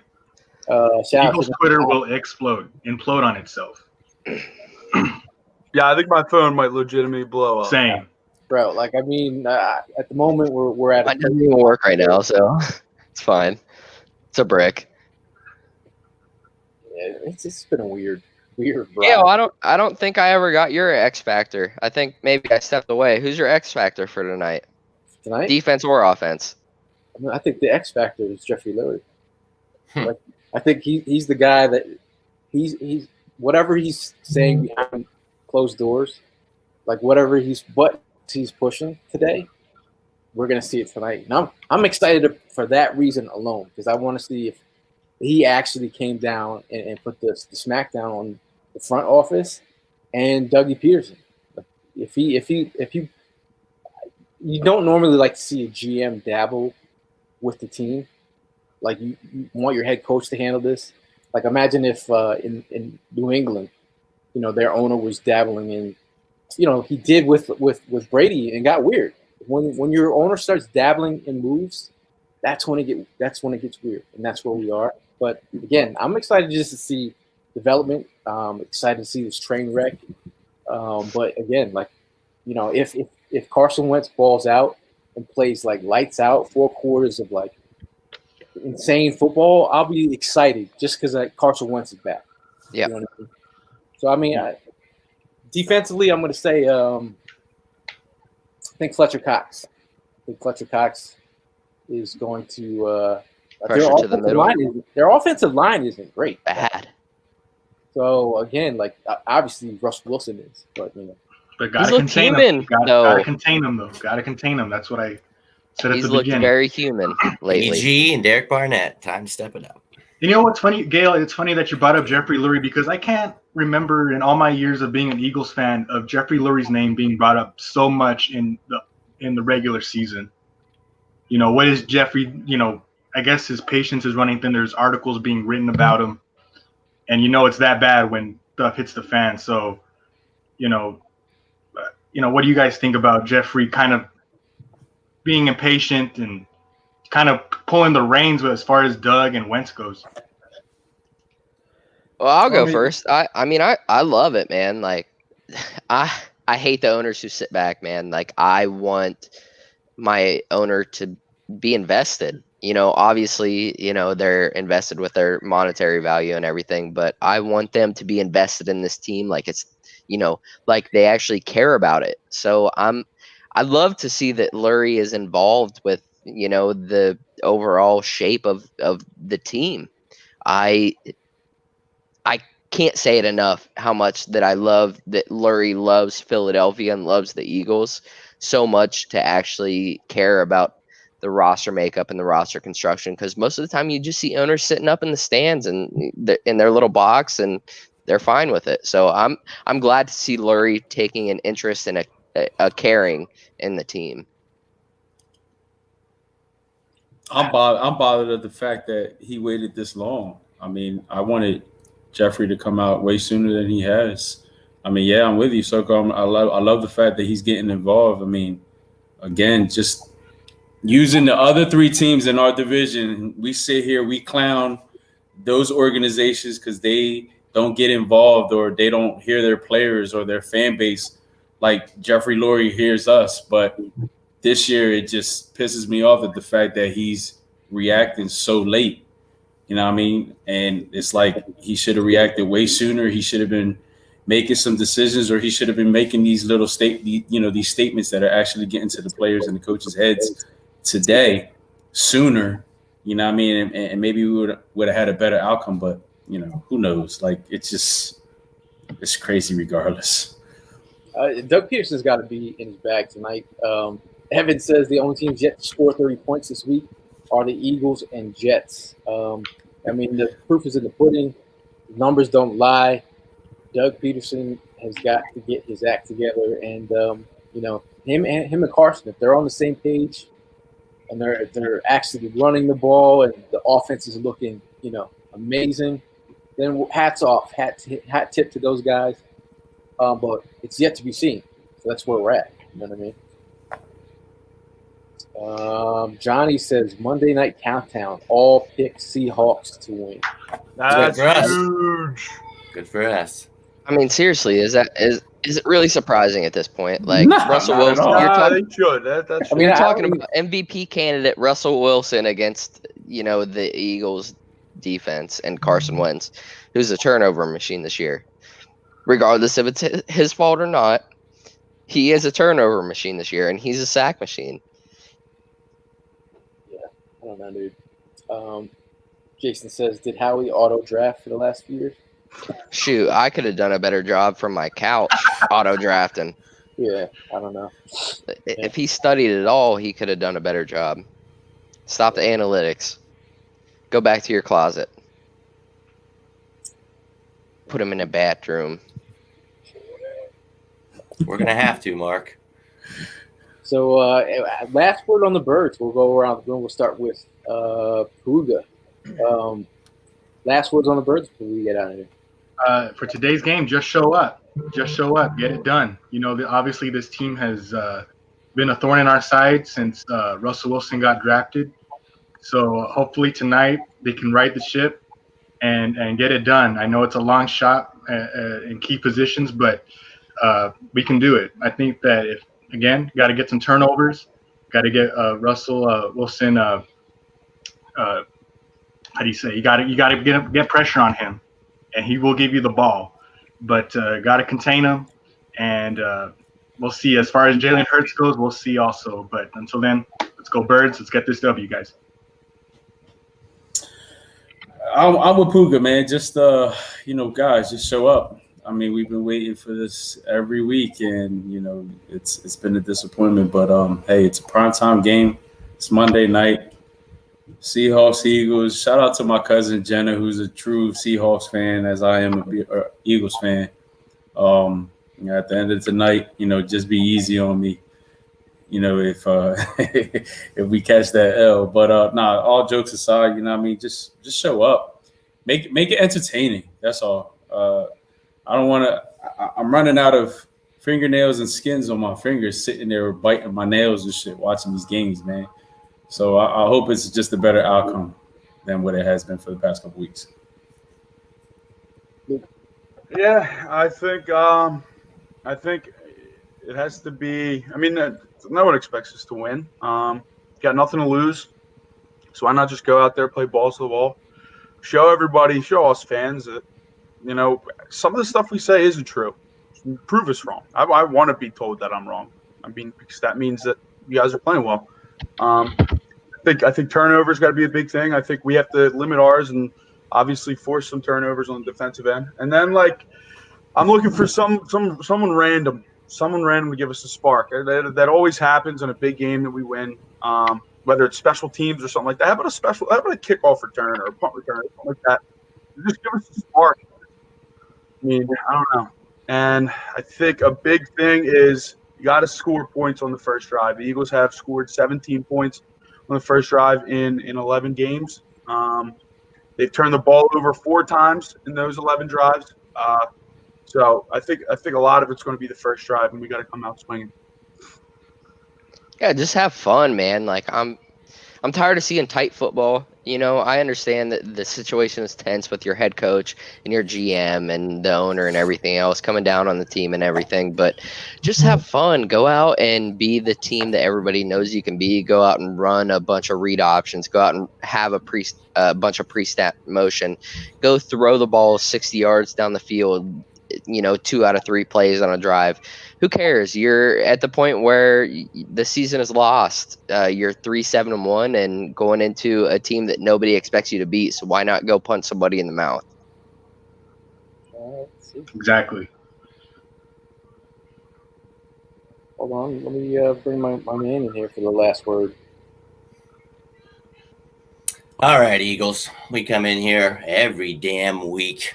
Oh, yeah, injuries, it's this, it's that. Excuses.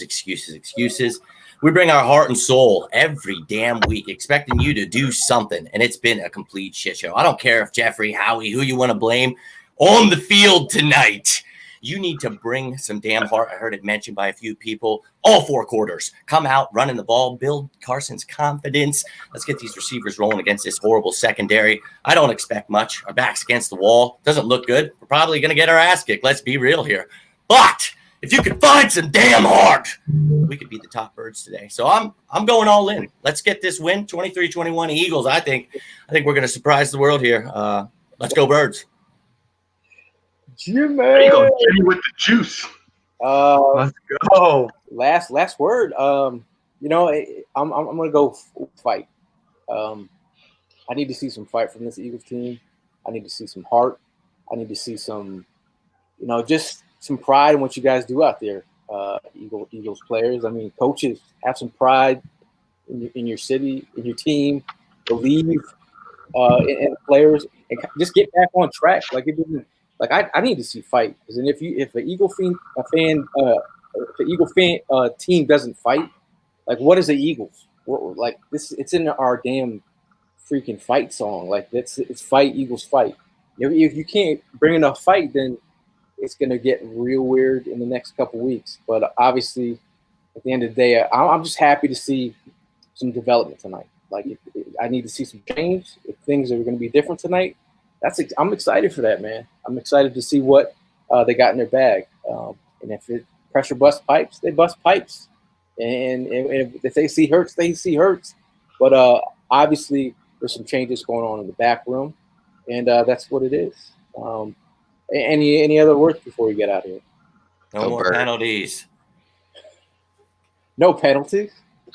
We're killing ourselves with the penalties, man. It's got to stop. Yeah.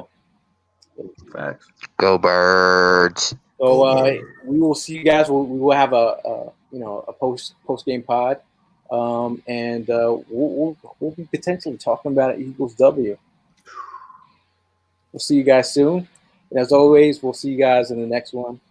Fly, Eagle, fly.